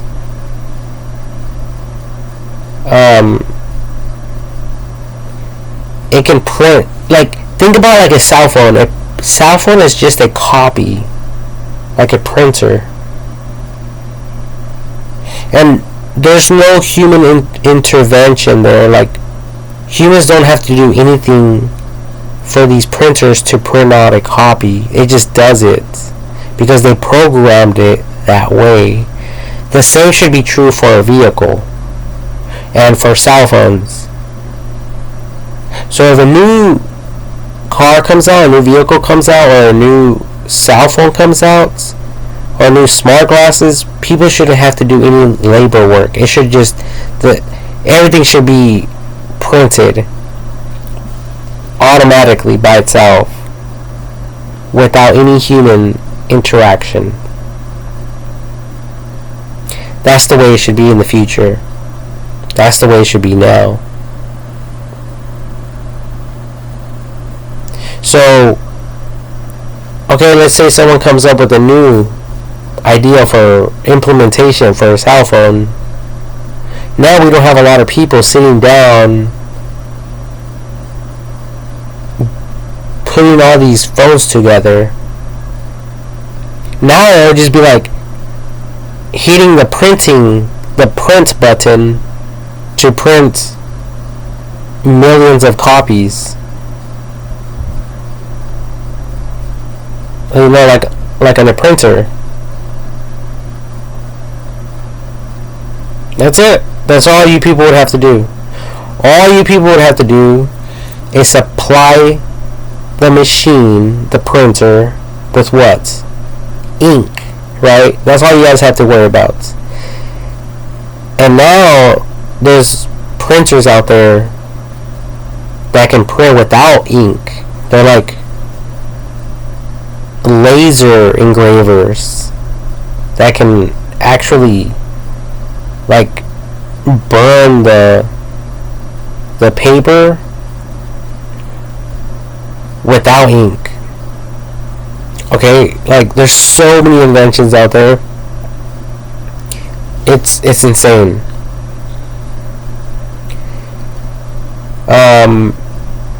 The same can be said about like a 3D printer. Like, yeah, you can tell your computer to print, but if you're not supplying it with the material, the elements, the raw elements it requires to build these products that you want, these prints, you know, it won't be able to do it because it won't have the resources, the raw elements to do it. Okay? So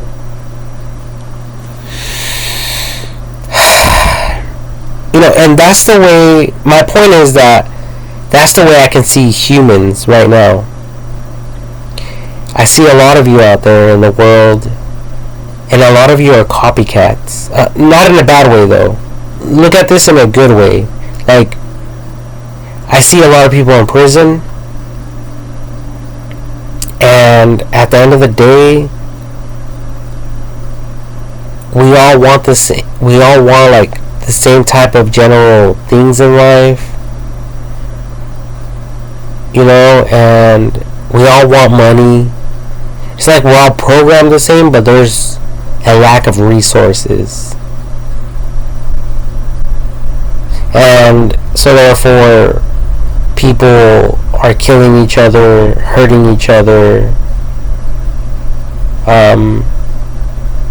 and they think in their mind, well,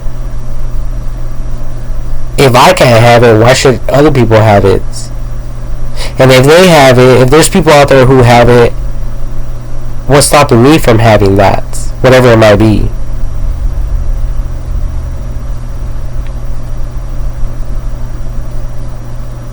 But the interesting thing to me is that some people actually have more things in life while others don't. And I notice that some people have different mentalities. Some people are more humble than others. Some people are more aggressive than others. So, what type of people have the money? And that's what I've been trying to figure out. Is it the nice people? Or is it the aggressive people? Or you know, like, what is it?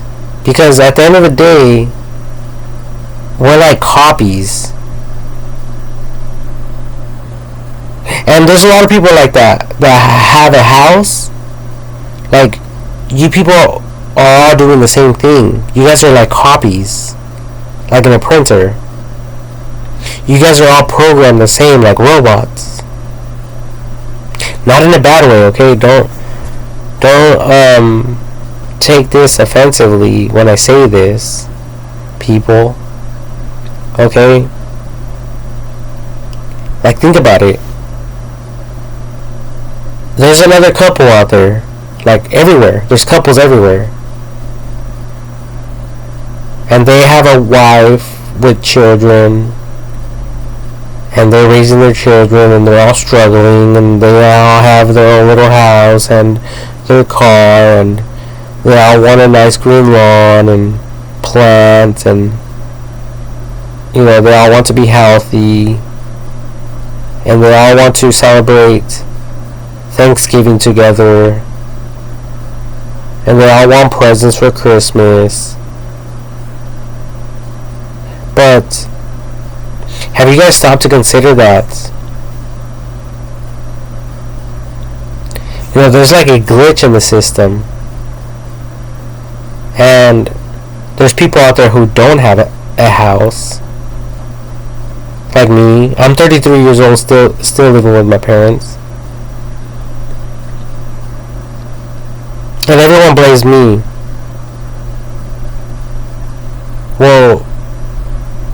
Well, Francisco, you're lazy, they say. And you don't want to do anything, Francisco.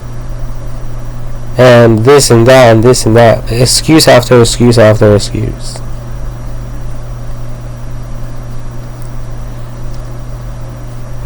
And so it's like, what's happening to these people out there in the world who are stuck with mom and dad? And these people, like, everyone is looking at that like the norm now. Like, that's okay. And then no one ever wants to fight for these people's rights. People just have an excuse. Even judges will go on they will sit on their judge chair, and they will hammer these people. They will talk shit professionally on these people who are living with mom and dad. Instead of people fighting for their rights, people are talking shit. Instead of giving them an opportunity, they're finding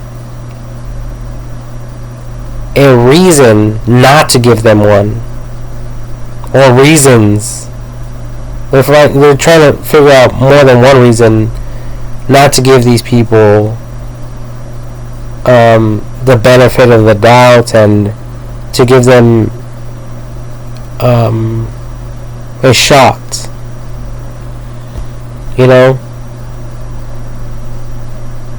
But people never really stop to consider that it could possibly be these people who have a home with their families who are fucking it up for these people.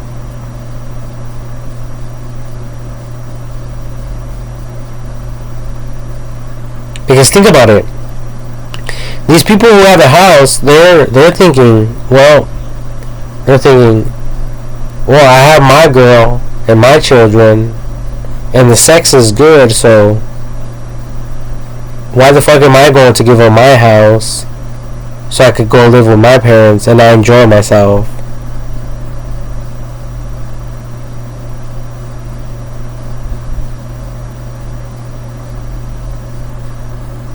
Or why am I going to start paying other people more money when right now I'm living good? I don't have a wife, and I can travel anywhere I want. I can have sex with whoever I want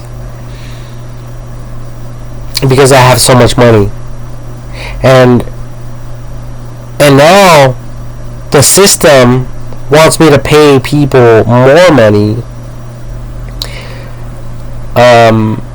so people can be happy. Do you people think that these rich people are going to agree with that? No, they're not. Because they're going to think, oh no, they're thinking money. The more money they have, the more fun they can have. the more pleasure in life they can have. The less money they have, the more they realize that they're just like us.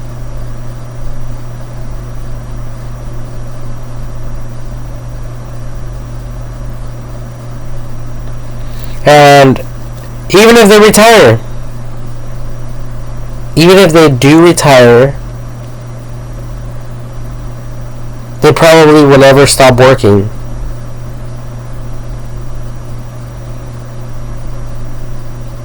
They will just be, they're like shooting themselves in the foot. That's another saying.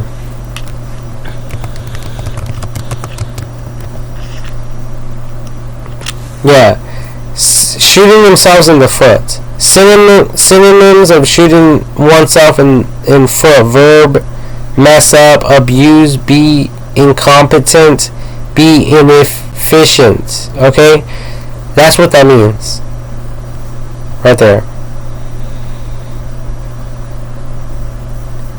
Okay, so people can talk all the crap they want, but I think at the end of the day, they're just trying to find an excuse to mess some people over, screw some people over, while they live good. So that's not real justice. That's not real equal rights, equal opportunities.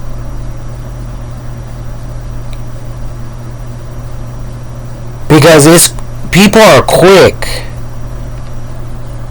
I mean, we can test it on people if you guys want. I mean, you guys can tell everyone in the world that, even though I'm not, you guys can tell everyone in the world that I'm a rapist, and everyone in the world would hate me. And if I had my own house, they would probably, even if I was in it, and I was like, okay, I agree, go ahead and broadcast it all over the news. Let's see what happens. Let's see how my friends and neighbors will react to this information. I bet you anything, I will lose my job. All my tires in my vehicle will get flat. My house will get burned down to the ground, and I'll probably be dead somewhere. And it was all a test. That's how you people are. You guys are just ready to find any little excuse to pull the trigger. You know, because I watch a lot of cops.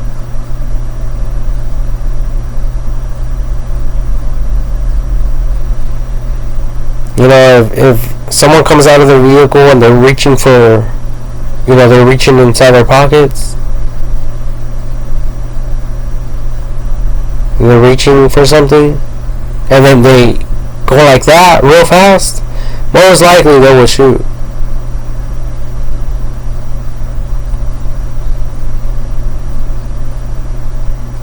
With lethal weapons, lethal bullets that will permanently end someone's life.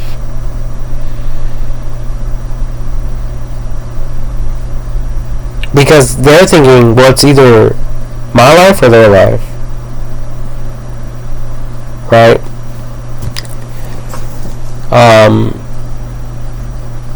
But there's people who are intentionally doing this. They're out there looking for any little reason to fuck people over, whether you people are aware of it or not. And that's a sad thing about it. That's this whole sad truth about this whole life. I mean, you can be an honest person, but then all it takes is for someone like this that I'm describing to come along and to set you up.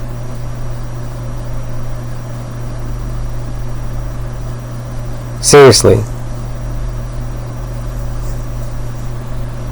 So that's why I believe in AI technology, because it has facial recognition, GPS tracking. There's a lot of stuff. GPS tracking.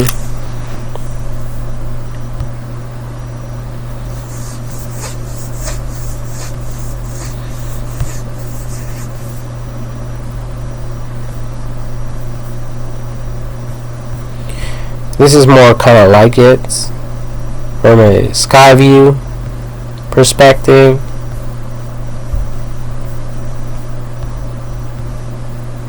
Okay. So, there's a lot of things that that a lot of us can be we can be concerned about in this life.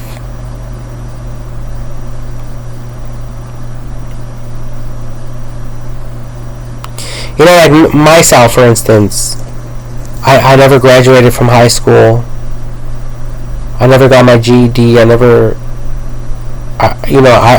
been incarcerated, and it feels like I'm under attack. First of all, when I was going to high school, they were like, okay, you can't join any sports. You can't do any of the fun stuff because you're not doing your homework. Because you're a piece of shit. That type of thing. And that's not fair. That's not equal rights and equal opportunities.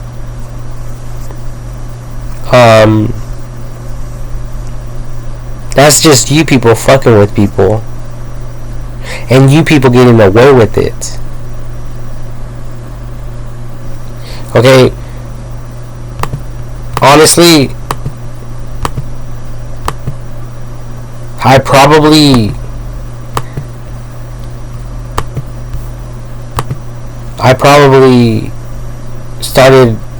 I'm starting to probably go at a topic with this whole terrarium thing and the plants and stuff, because now I'm talking about some other stuff. But there's something going on. And like I said, it's like a video game. It's like playing the Mario Kart. It's like dying but respawning. Respawning in the same location. And I'm not saying responding, I'm saying respawning.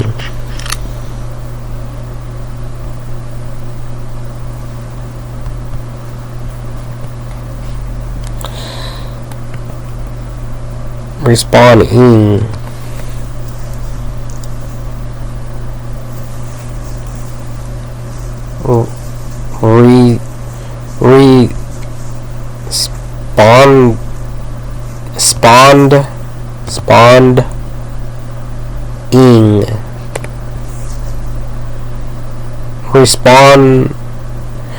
Respawning? Fuck, hold on. Respawning in a video game. I think I'm spelling it correctly. Responding.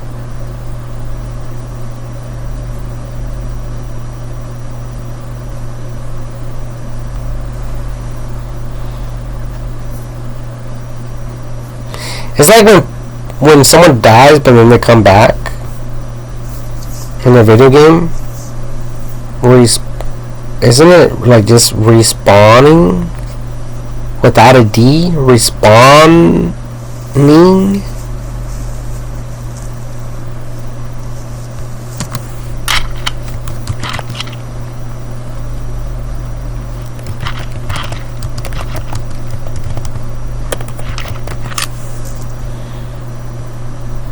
once a player has died. Respawning in a video game. Oh, once a player has died.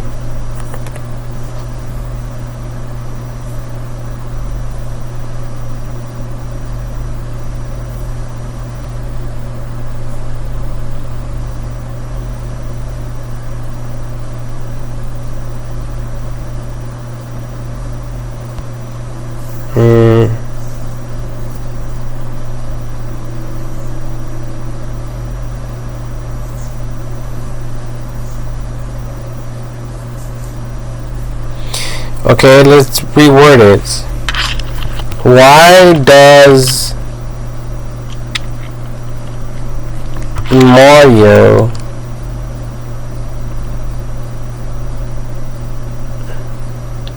in the video game respawn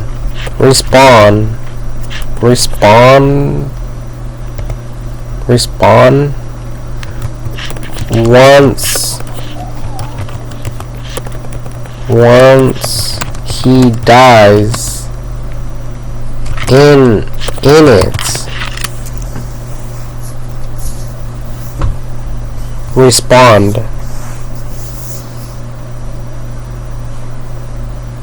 Why does Mario in the game respawn?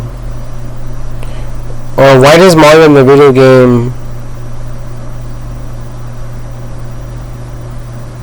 Why does Mario in the game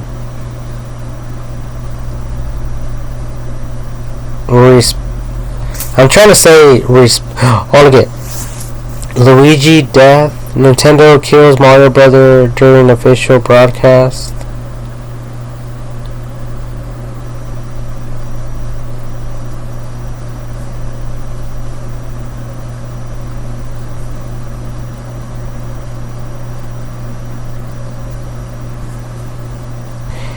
And I know, oh yeah, and even in the movie, it does that. Like where Mario makes a mistake and then he comes back and it retries.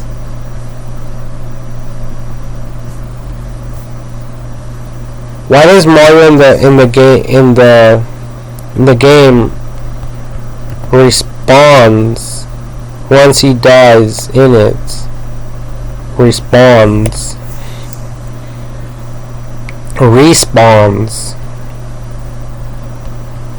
Is it like a dash? Respawns? Respawns.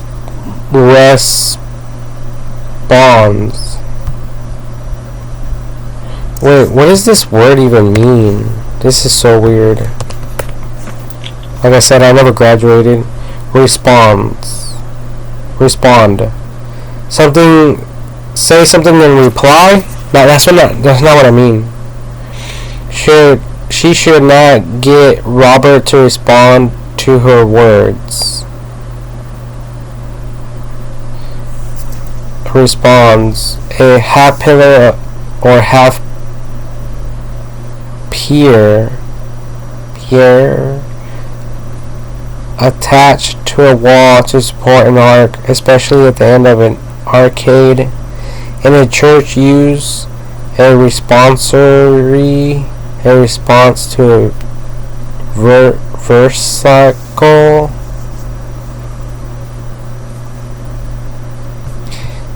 Responds in a video game. Video game terminology. Respawn. Oh, that's how you spell it. With a W. Wait. I found it. Right here. I think this is how you spell it. Respawn. Yeah, Respawn Entertainment. Respawn Entertainment. No, is it? What does respawn mean in gaming? Of a character or item in the video game to re-enter an existing game environment at a fixed point after having been defeated or otherwise removed from play. If another player character has already opened the treasure chest, you will have to wait a few minutes for the chest to respawn. Okay? So that's what I mean. That's what I meant by that. Now I forgot my points. Jesus Christ. But this is how I look at life. It's like all of you out there, you keep doing it wrong, so we have to redo it again. If this was not true, our lawns wouldn't be looking like this.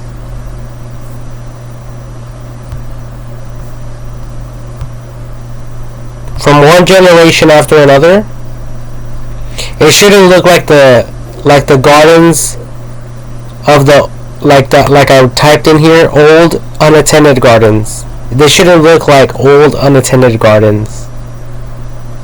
They should look flourishing, vibrant, beautiful, even after 10 years of no maintenance. That will show character. It will show that we as a human race are growing, and it will show that we're doing something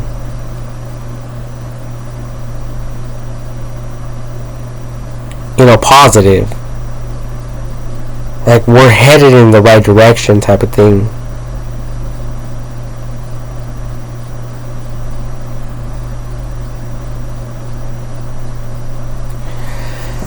So it's like the video game with Mario, like the Mario Kart game. And the same is true with vehicles right now. What happens when your guys' cars break down? It's like you guys have to respawn, like in the video game. Like retry it, refix it. Imagine doing that over and over and over and over and over and over and over again and over again and over again and over again and over again and over again. This is driving everyone crazy.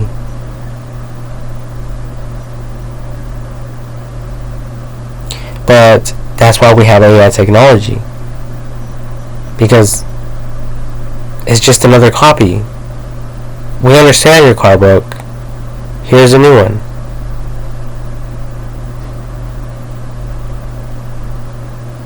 Here's another copy. What are you complaining about?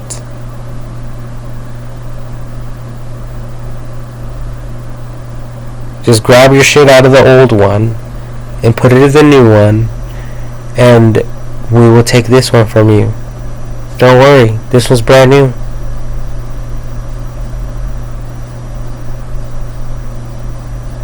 It's just a copy. No, but we can't see it that way. We humans can't see it that way because we are thinking too much about the cost, about the labor, about moving all these heavy parts. But these jobs were never for humans. These jobs were never intended for humans. These jobs were intended for AI technology to assist us humans, to cater to us humans, to simplify everything for us humans. That's the way I look at it. That's why I'm sick and tired of all of this. And I'm like at the point where I don't even care if I live or die, because to me this is a bunch of bullshit. And I'm not a robot.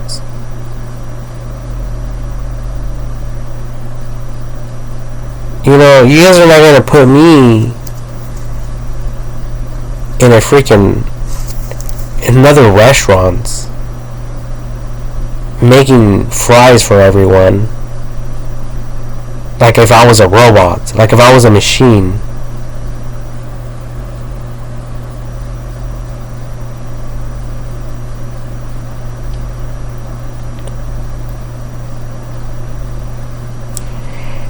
Those jobs were never intended for humans. That was intended for a machine. But you people are taking everything out of context, and you people want to blame smart people like me, and you people want to give us a hard time. And that's where the problem lies. You know, this is where the problem is, ladies and gentlemen. Okay? The problem is not you people. The problem is that we haven't perfected our inventions to that caliber, to that degree. You know, it's like weapons. Okay, I'm going to pull out another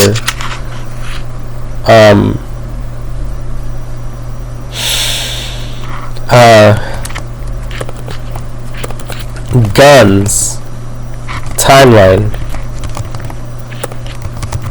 Okay, and I know I said I was only going to do like a few more, but this is a very important one. Okay, we went from, you know, back in the day, people having to load their weapons. People had to load their weapons with the gunpowder, and then they would throw like a round marble in there, and they only had one shot. Boom. And then they would have to reload. Now everything's just automatic. You just hold the button down and, you know, you guys can kill or shoot a million different targets. You know, like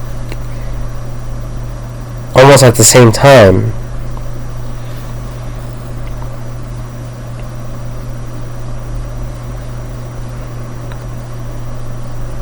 And you people perfected this, so, you know, these inventions to from what they were to what they are now.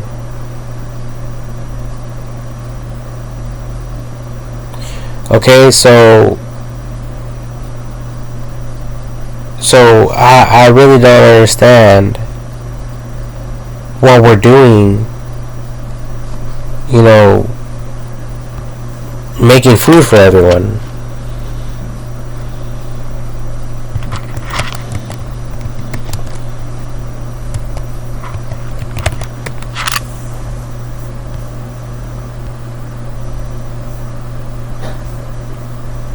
It just, to me, it doesn't make sense.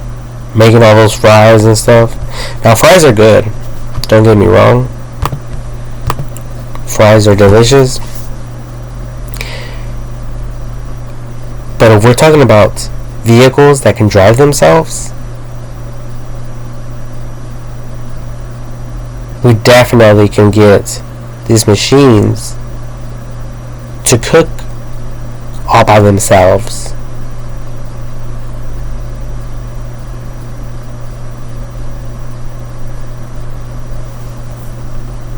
Okay? AI, self-driving cars.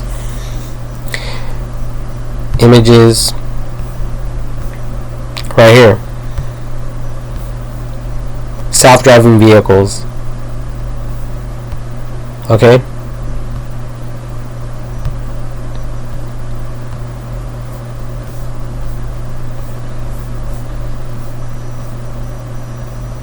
Which goes back to the GPS tracking. Okay? Because everything's connected. Everything's working together. We are smarter than what we thought in the past. Okay, we are no longer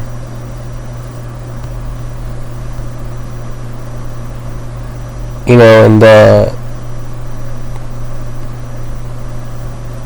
timeline of the Stone Ages.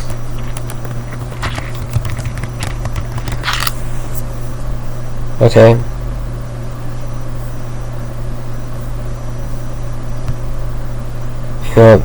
These were very uneducated people, we can say.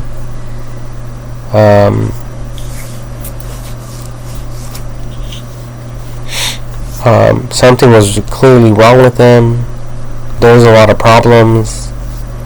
A lot of it was, people weren't great. Like, not everyone's a great communicator. Okay, so imagine if a great communicator came along and communicated with all of you information that's very critical, and every word matters, but then someone goes home and they tell you the same story, but they water it down, and they say it with their limited vocabulary,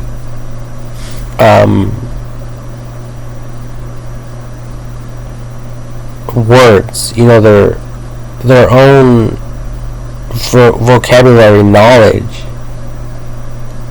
So that's the way that they share the information with others, and that's what has been happening without AI technology. That's why there's so much confusion. That's why it has taken us this long to perfect everything, our inventions and everything, like this was a hammer back in the day. Let me type it in, like, seriously. Watch.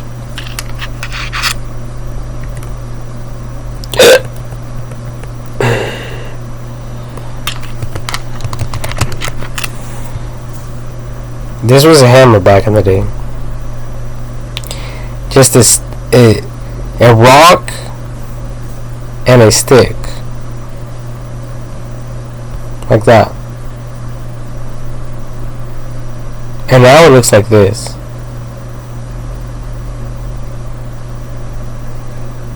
And instead of stones, we use metal. We use a strong metal. I think it's strong alloy. And all the metals, all the elements are classified within the periodic table of contents.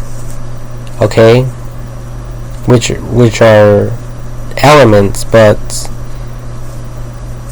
it's still nevertheless the table of contents. Okay, for each and every element within the world, and possibly outside of it. So don't quote me on that. I'm not really sure. Nevertheless, we have evolved. We have learned a lot more, okay, than back in the day, and then we have like the saw. A lot of people had to saw tool for cutting. Okay, this was a saw back in the day. This was a tool to cut like wood and stuff. And this here was two handles where someone will hold one side and the other person would hold the other, and they would use their hands. But now we have power tools.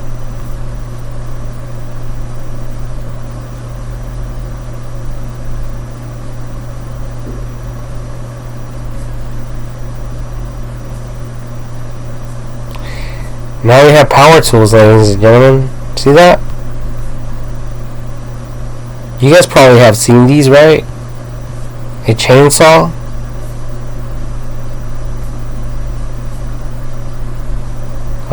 Or even one of these things right here.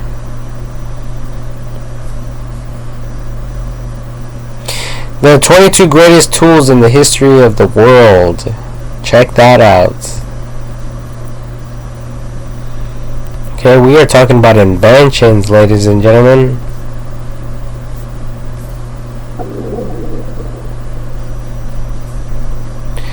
And back in the day, they used to brag about how fast they were able to break down a tree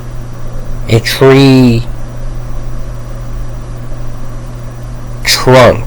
You know, like, no, not the trunk, but like how fast they were able to break it down. Now there's machines that can do it like in less than 10 minutes. Like literally less than a minute. Okay?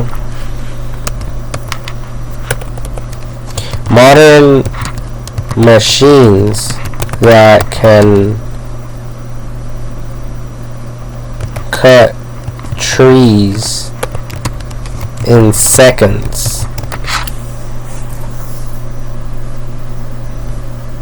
Okay, it's right here, look at it. This is it. This is it right here. This machine right here.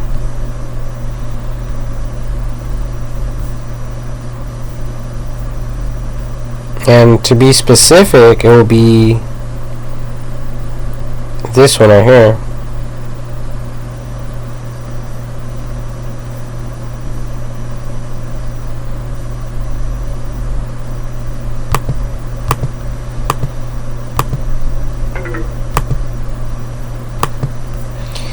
And the same is true with welders, people who weld.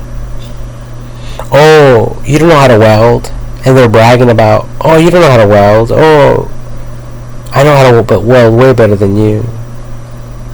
And, oh, you build a house? Like, I built so many other houses. And I'm way better at building houses than you are. And this and that, you know? And, like I said, these jobs were never meant for humans. Because we're smarter than that. Because we have the computers. We have AI technology.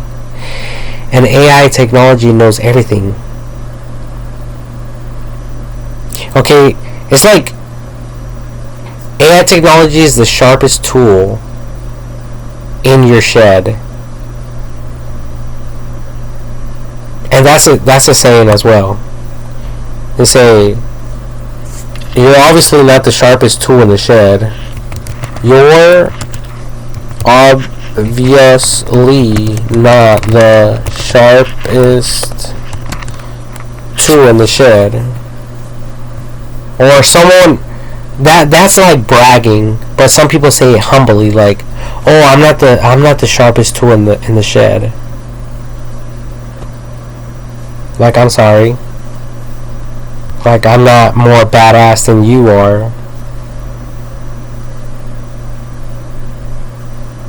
See that? Not the sharpest tool in the shed, but still a tool. Okay, just don't even pay attention to that last part of it. The sharpest tool in the shed.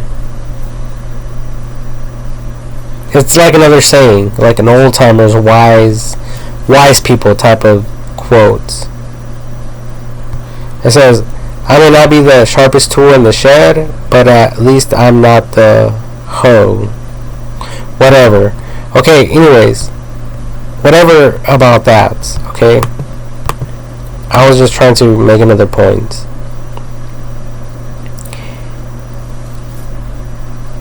AI technology is the sharpest tool in the shed. And that's who we should be relying to. That's who we should be relying on. And not just that, but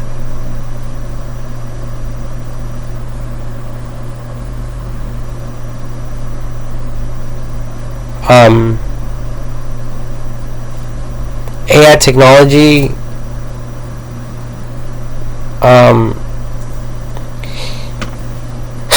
it just knows everything, okay? It knows everything.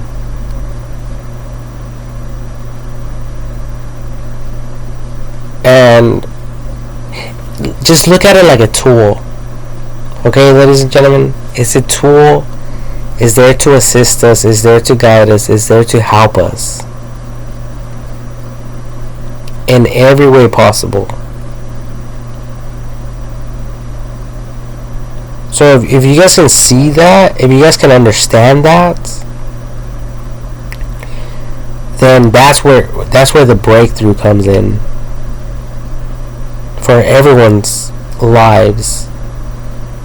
Because what's happening right now, what's been happening for a long time, is very unfortunate. It's very sad. And I just don't see how you people can put up with that.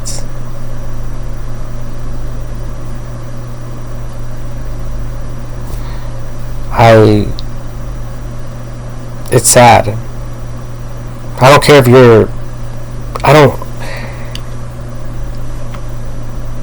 like, that type of work was never for humans.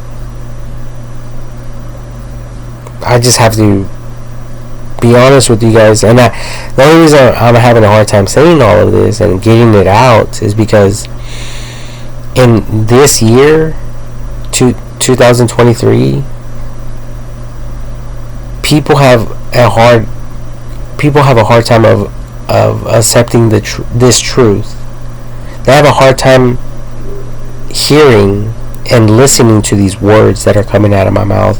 Now, if you're watching this and you're living in the future, and this is like a video of the past, outdated, or whatever, then you know exactly what I'm talking about. You're looking from the future into the past, while we're looking at the present future towards the future. That you people are now looking, that you people are now living, looking at the past, where I am. So you people understand now that people working at fast food restaurants and creating these cell phones by hand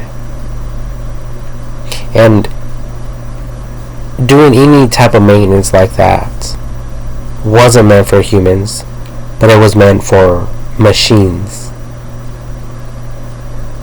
You people have a better idea of what I'm discussing right now, because we are limited by our perception. There's a lot of people out there, the only reason they started these businesses was so they can be making money.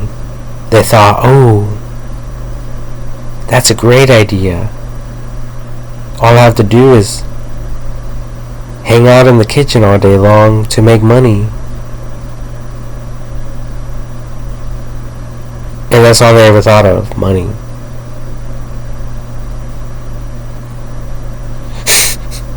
Unfortunately. Like, they had no other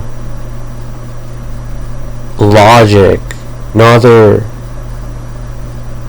basis for slaving their lives away, other than the fact that they would live better than the majority of the people.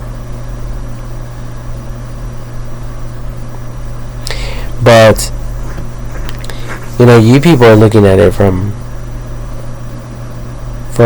the future, looking into the past. And we can just easily put it like, you know, lay this to rest by saying that people just had to do what they had to do. Okay? So people had to do what they had to do to survive, or so they wouldn't have to work so much, or maybe they had to go through all this in order for people to start realizing the power and the potential of AI technology. Maybe that was the case. Maybe there's nothing wrong with these people. Maybe they're super smart, intelligent, intellectual, highly educated, or whatever else you people can think of. And maybe all it was in fact us awakening ourselves to this reality that AI technology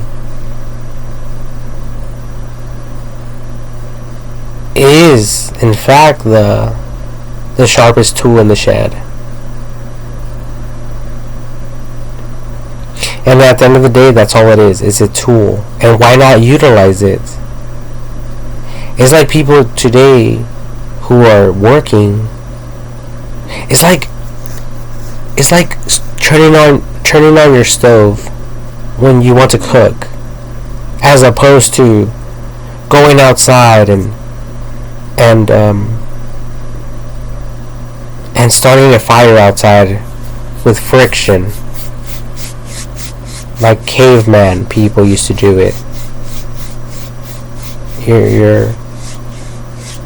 You're creating friction, which creates heat, which will eventually create smoke and it will produce a flame if you guys do it right, the correct way. But now we just go to the kitchen, we turn the knob, and voila, there's a flame.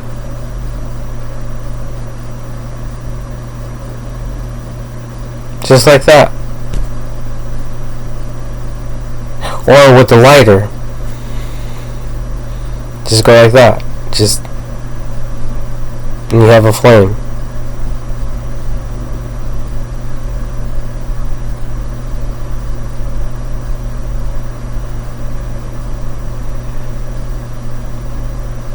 Because we are smarter than all of that.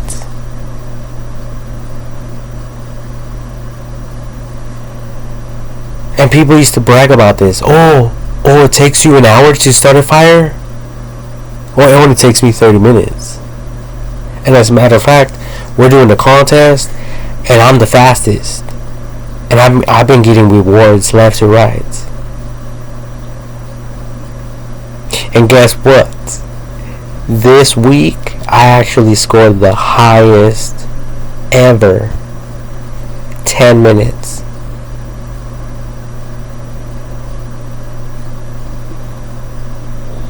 Imagine that. That's what these people were talking about back in the day.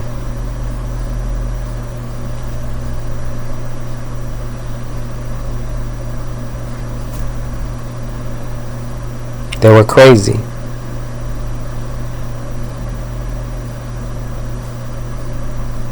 Crazy motherfuckers. Talking about being able to start a fucking fire in 10 minutes. And that was like the coolest thing ever. That's like you people looking at a spaceship for the first time in your lives. Or like going on the cruise ship for the first time in your lives. Or winning a ticket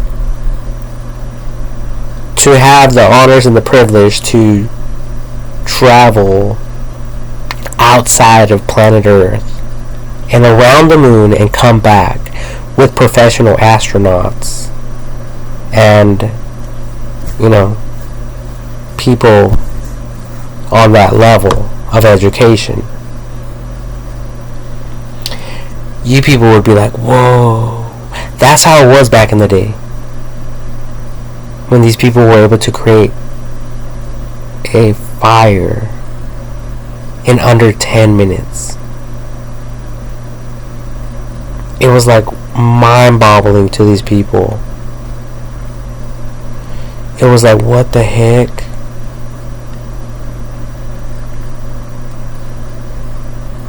And now you people are like, the same type of heat that a fire produces is within compost.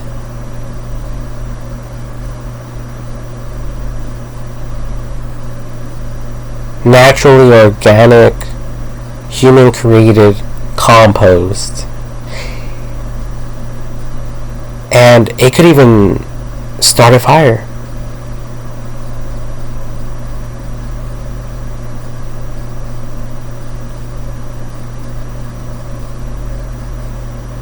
See, it's all education. It's all smarts, you know, brains.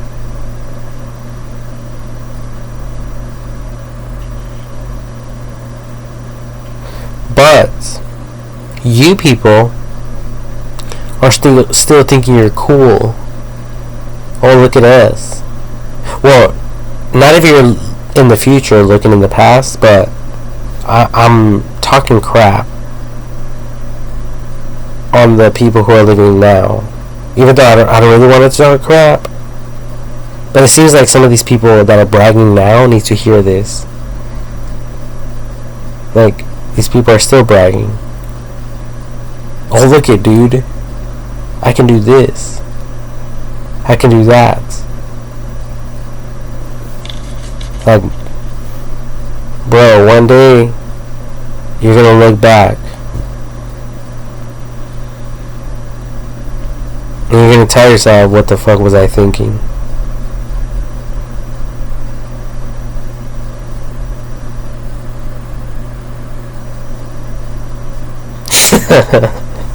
It's a joke, by the way, if you guys didn't catch on to it. Or maybe you're too offended to laugh at the joke, at the current moment, at the current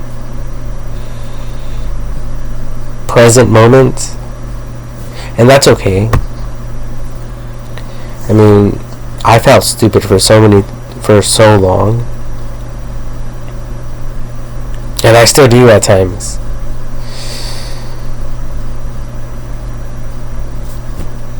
So it's okay to feel stupid and down and ignorant, even if you're not.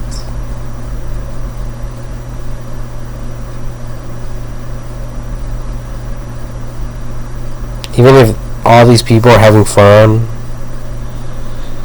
without you, Without you, not you, like choo choo train.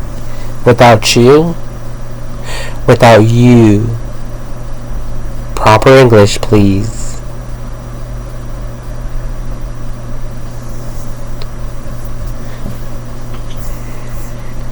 But anyways, I just said all of this not to talk crap, people, but to show you guys the potential, verbally and illustrationally, by the help of all of these images, okay, through the web. There's so much potential, in other words. And this is my conclusion, basically, is that we have a lot more potential, and we can perfect this. And that's exactly why I created this Facebook page. So a lot of you might just look at it like, oh, it's just another Facebook page, whatever. But no. There's meaning, there's history, there's a mission statement somewhere in there. There's so much more. And the sad thing about it is that I don't have the time to discuss every single little thing professionally to all of you. And it's such a shame that no one is helping me and assisting me to make this into a reality. You people are too busy babying all of your employees, ensuring that they are doing their jobs correctly and professionally, while you people can be helping me making an impactful impact for future generations to come, and even now. But even though I don't have any help, I don't have any resources, I don't have any financial help or any support for that matter besides the internet, and I appreciate all of you who made this possible, with the internet and stuff like that, even though I had to buy my own computer. But I thank all of you for electricity, internet, all of this stuff is so complex, but yet beautiful. And it just shows how smart and intelligent all of us really are in this life, in this time and age. Like, even AI technology, like, if AI technology, the word AI technology goes from one year out the other,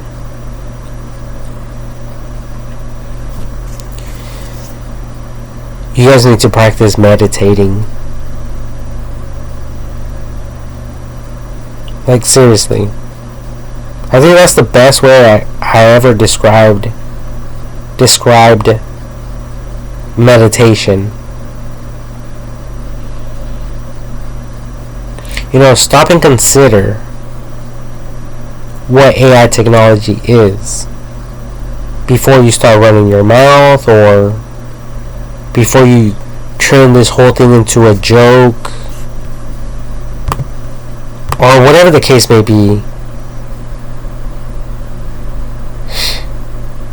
AI technology is the coolest, smartest, most powerful technology. It has the power to save a life or to destroy one. If it, if it possesses all knowledge, It can create lies, and it can make them sound like they're not lies. It can create lies,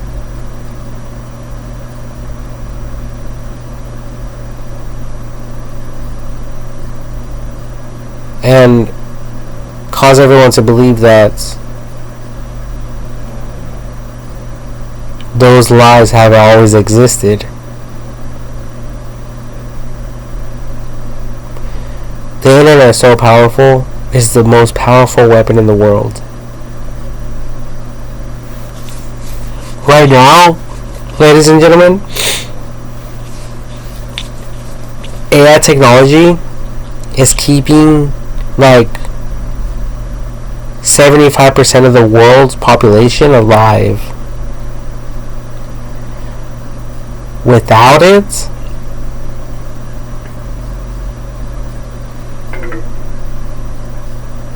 we would all be dead. Except the 25% of the world's population. So, give some respect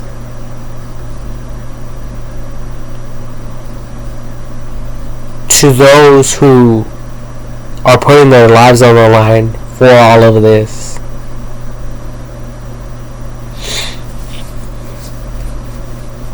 And I thank all of you out there. And I know a lot of businesses are just out there, they're just thinking about money. They don't really care. They're not really considering and taking their businesses very seriously. You know, there's some people out there who are just goofing around, joking around, playing around, and that's fine. I don't have anything against you people. Because at the end of the day, it's all research and development. I have nothing against any of you, okay? If I was focusing on any such group, organization in such a manner, I would be doing myself a dishonor by putting myself to that degree and level. And at times I have to, because I am like in the now with my limited resources and supplies, and not the person that I see myself in the future, looking more into the future and also looking back at myself. Okay, so there's a hindering block that is throwing me off, obviously, to a certain degree. But I understand what you people are going through. You know, I can sympathize with all of you. I can choose not to, though, because I'm not going to waste my time on petty cases. You know, I already told you guys what to do to solve cases. What, you people want me to go out there and solve them for you? You people want me to bring the dead back to life or something?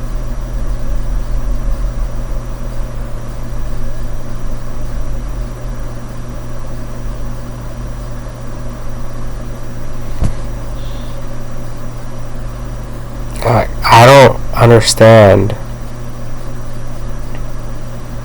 why some people can get support and help, but I can't.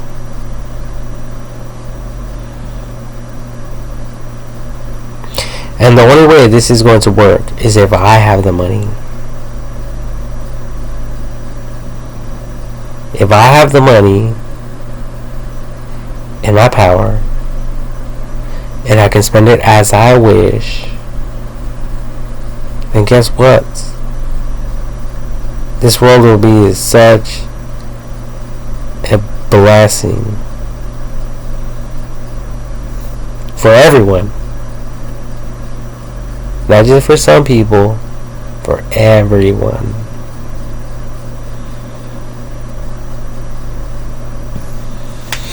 So that's all I'm waiting for.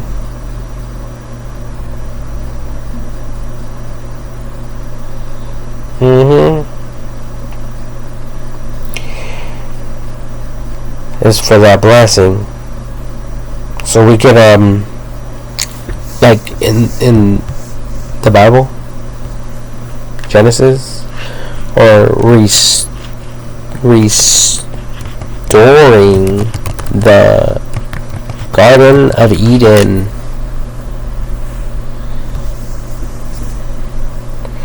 Restoring the Garden of Eden, ladies and gentlemen.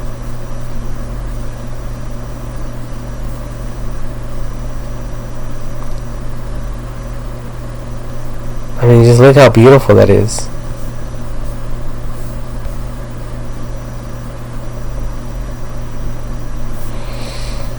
I mean, look how beautiful. Don't dwell on the negative. Dwell on the positive.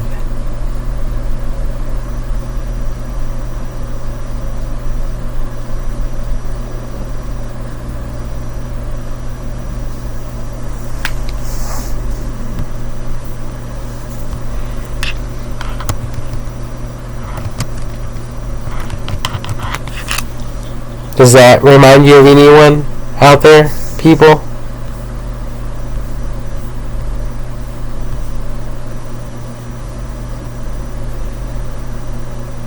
Joel Osteen. Let us, ladies and gentlemen, not dwell on the negative, but let us dwell on the positive.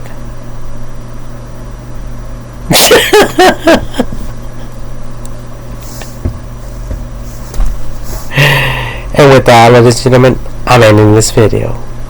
Have a great day. God bless you all, and happy 4th of July.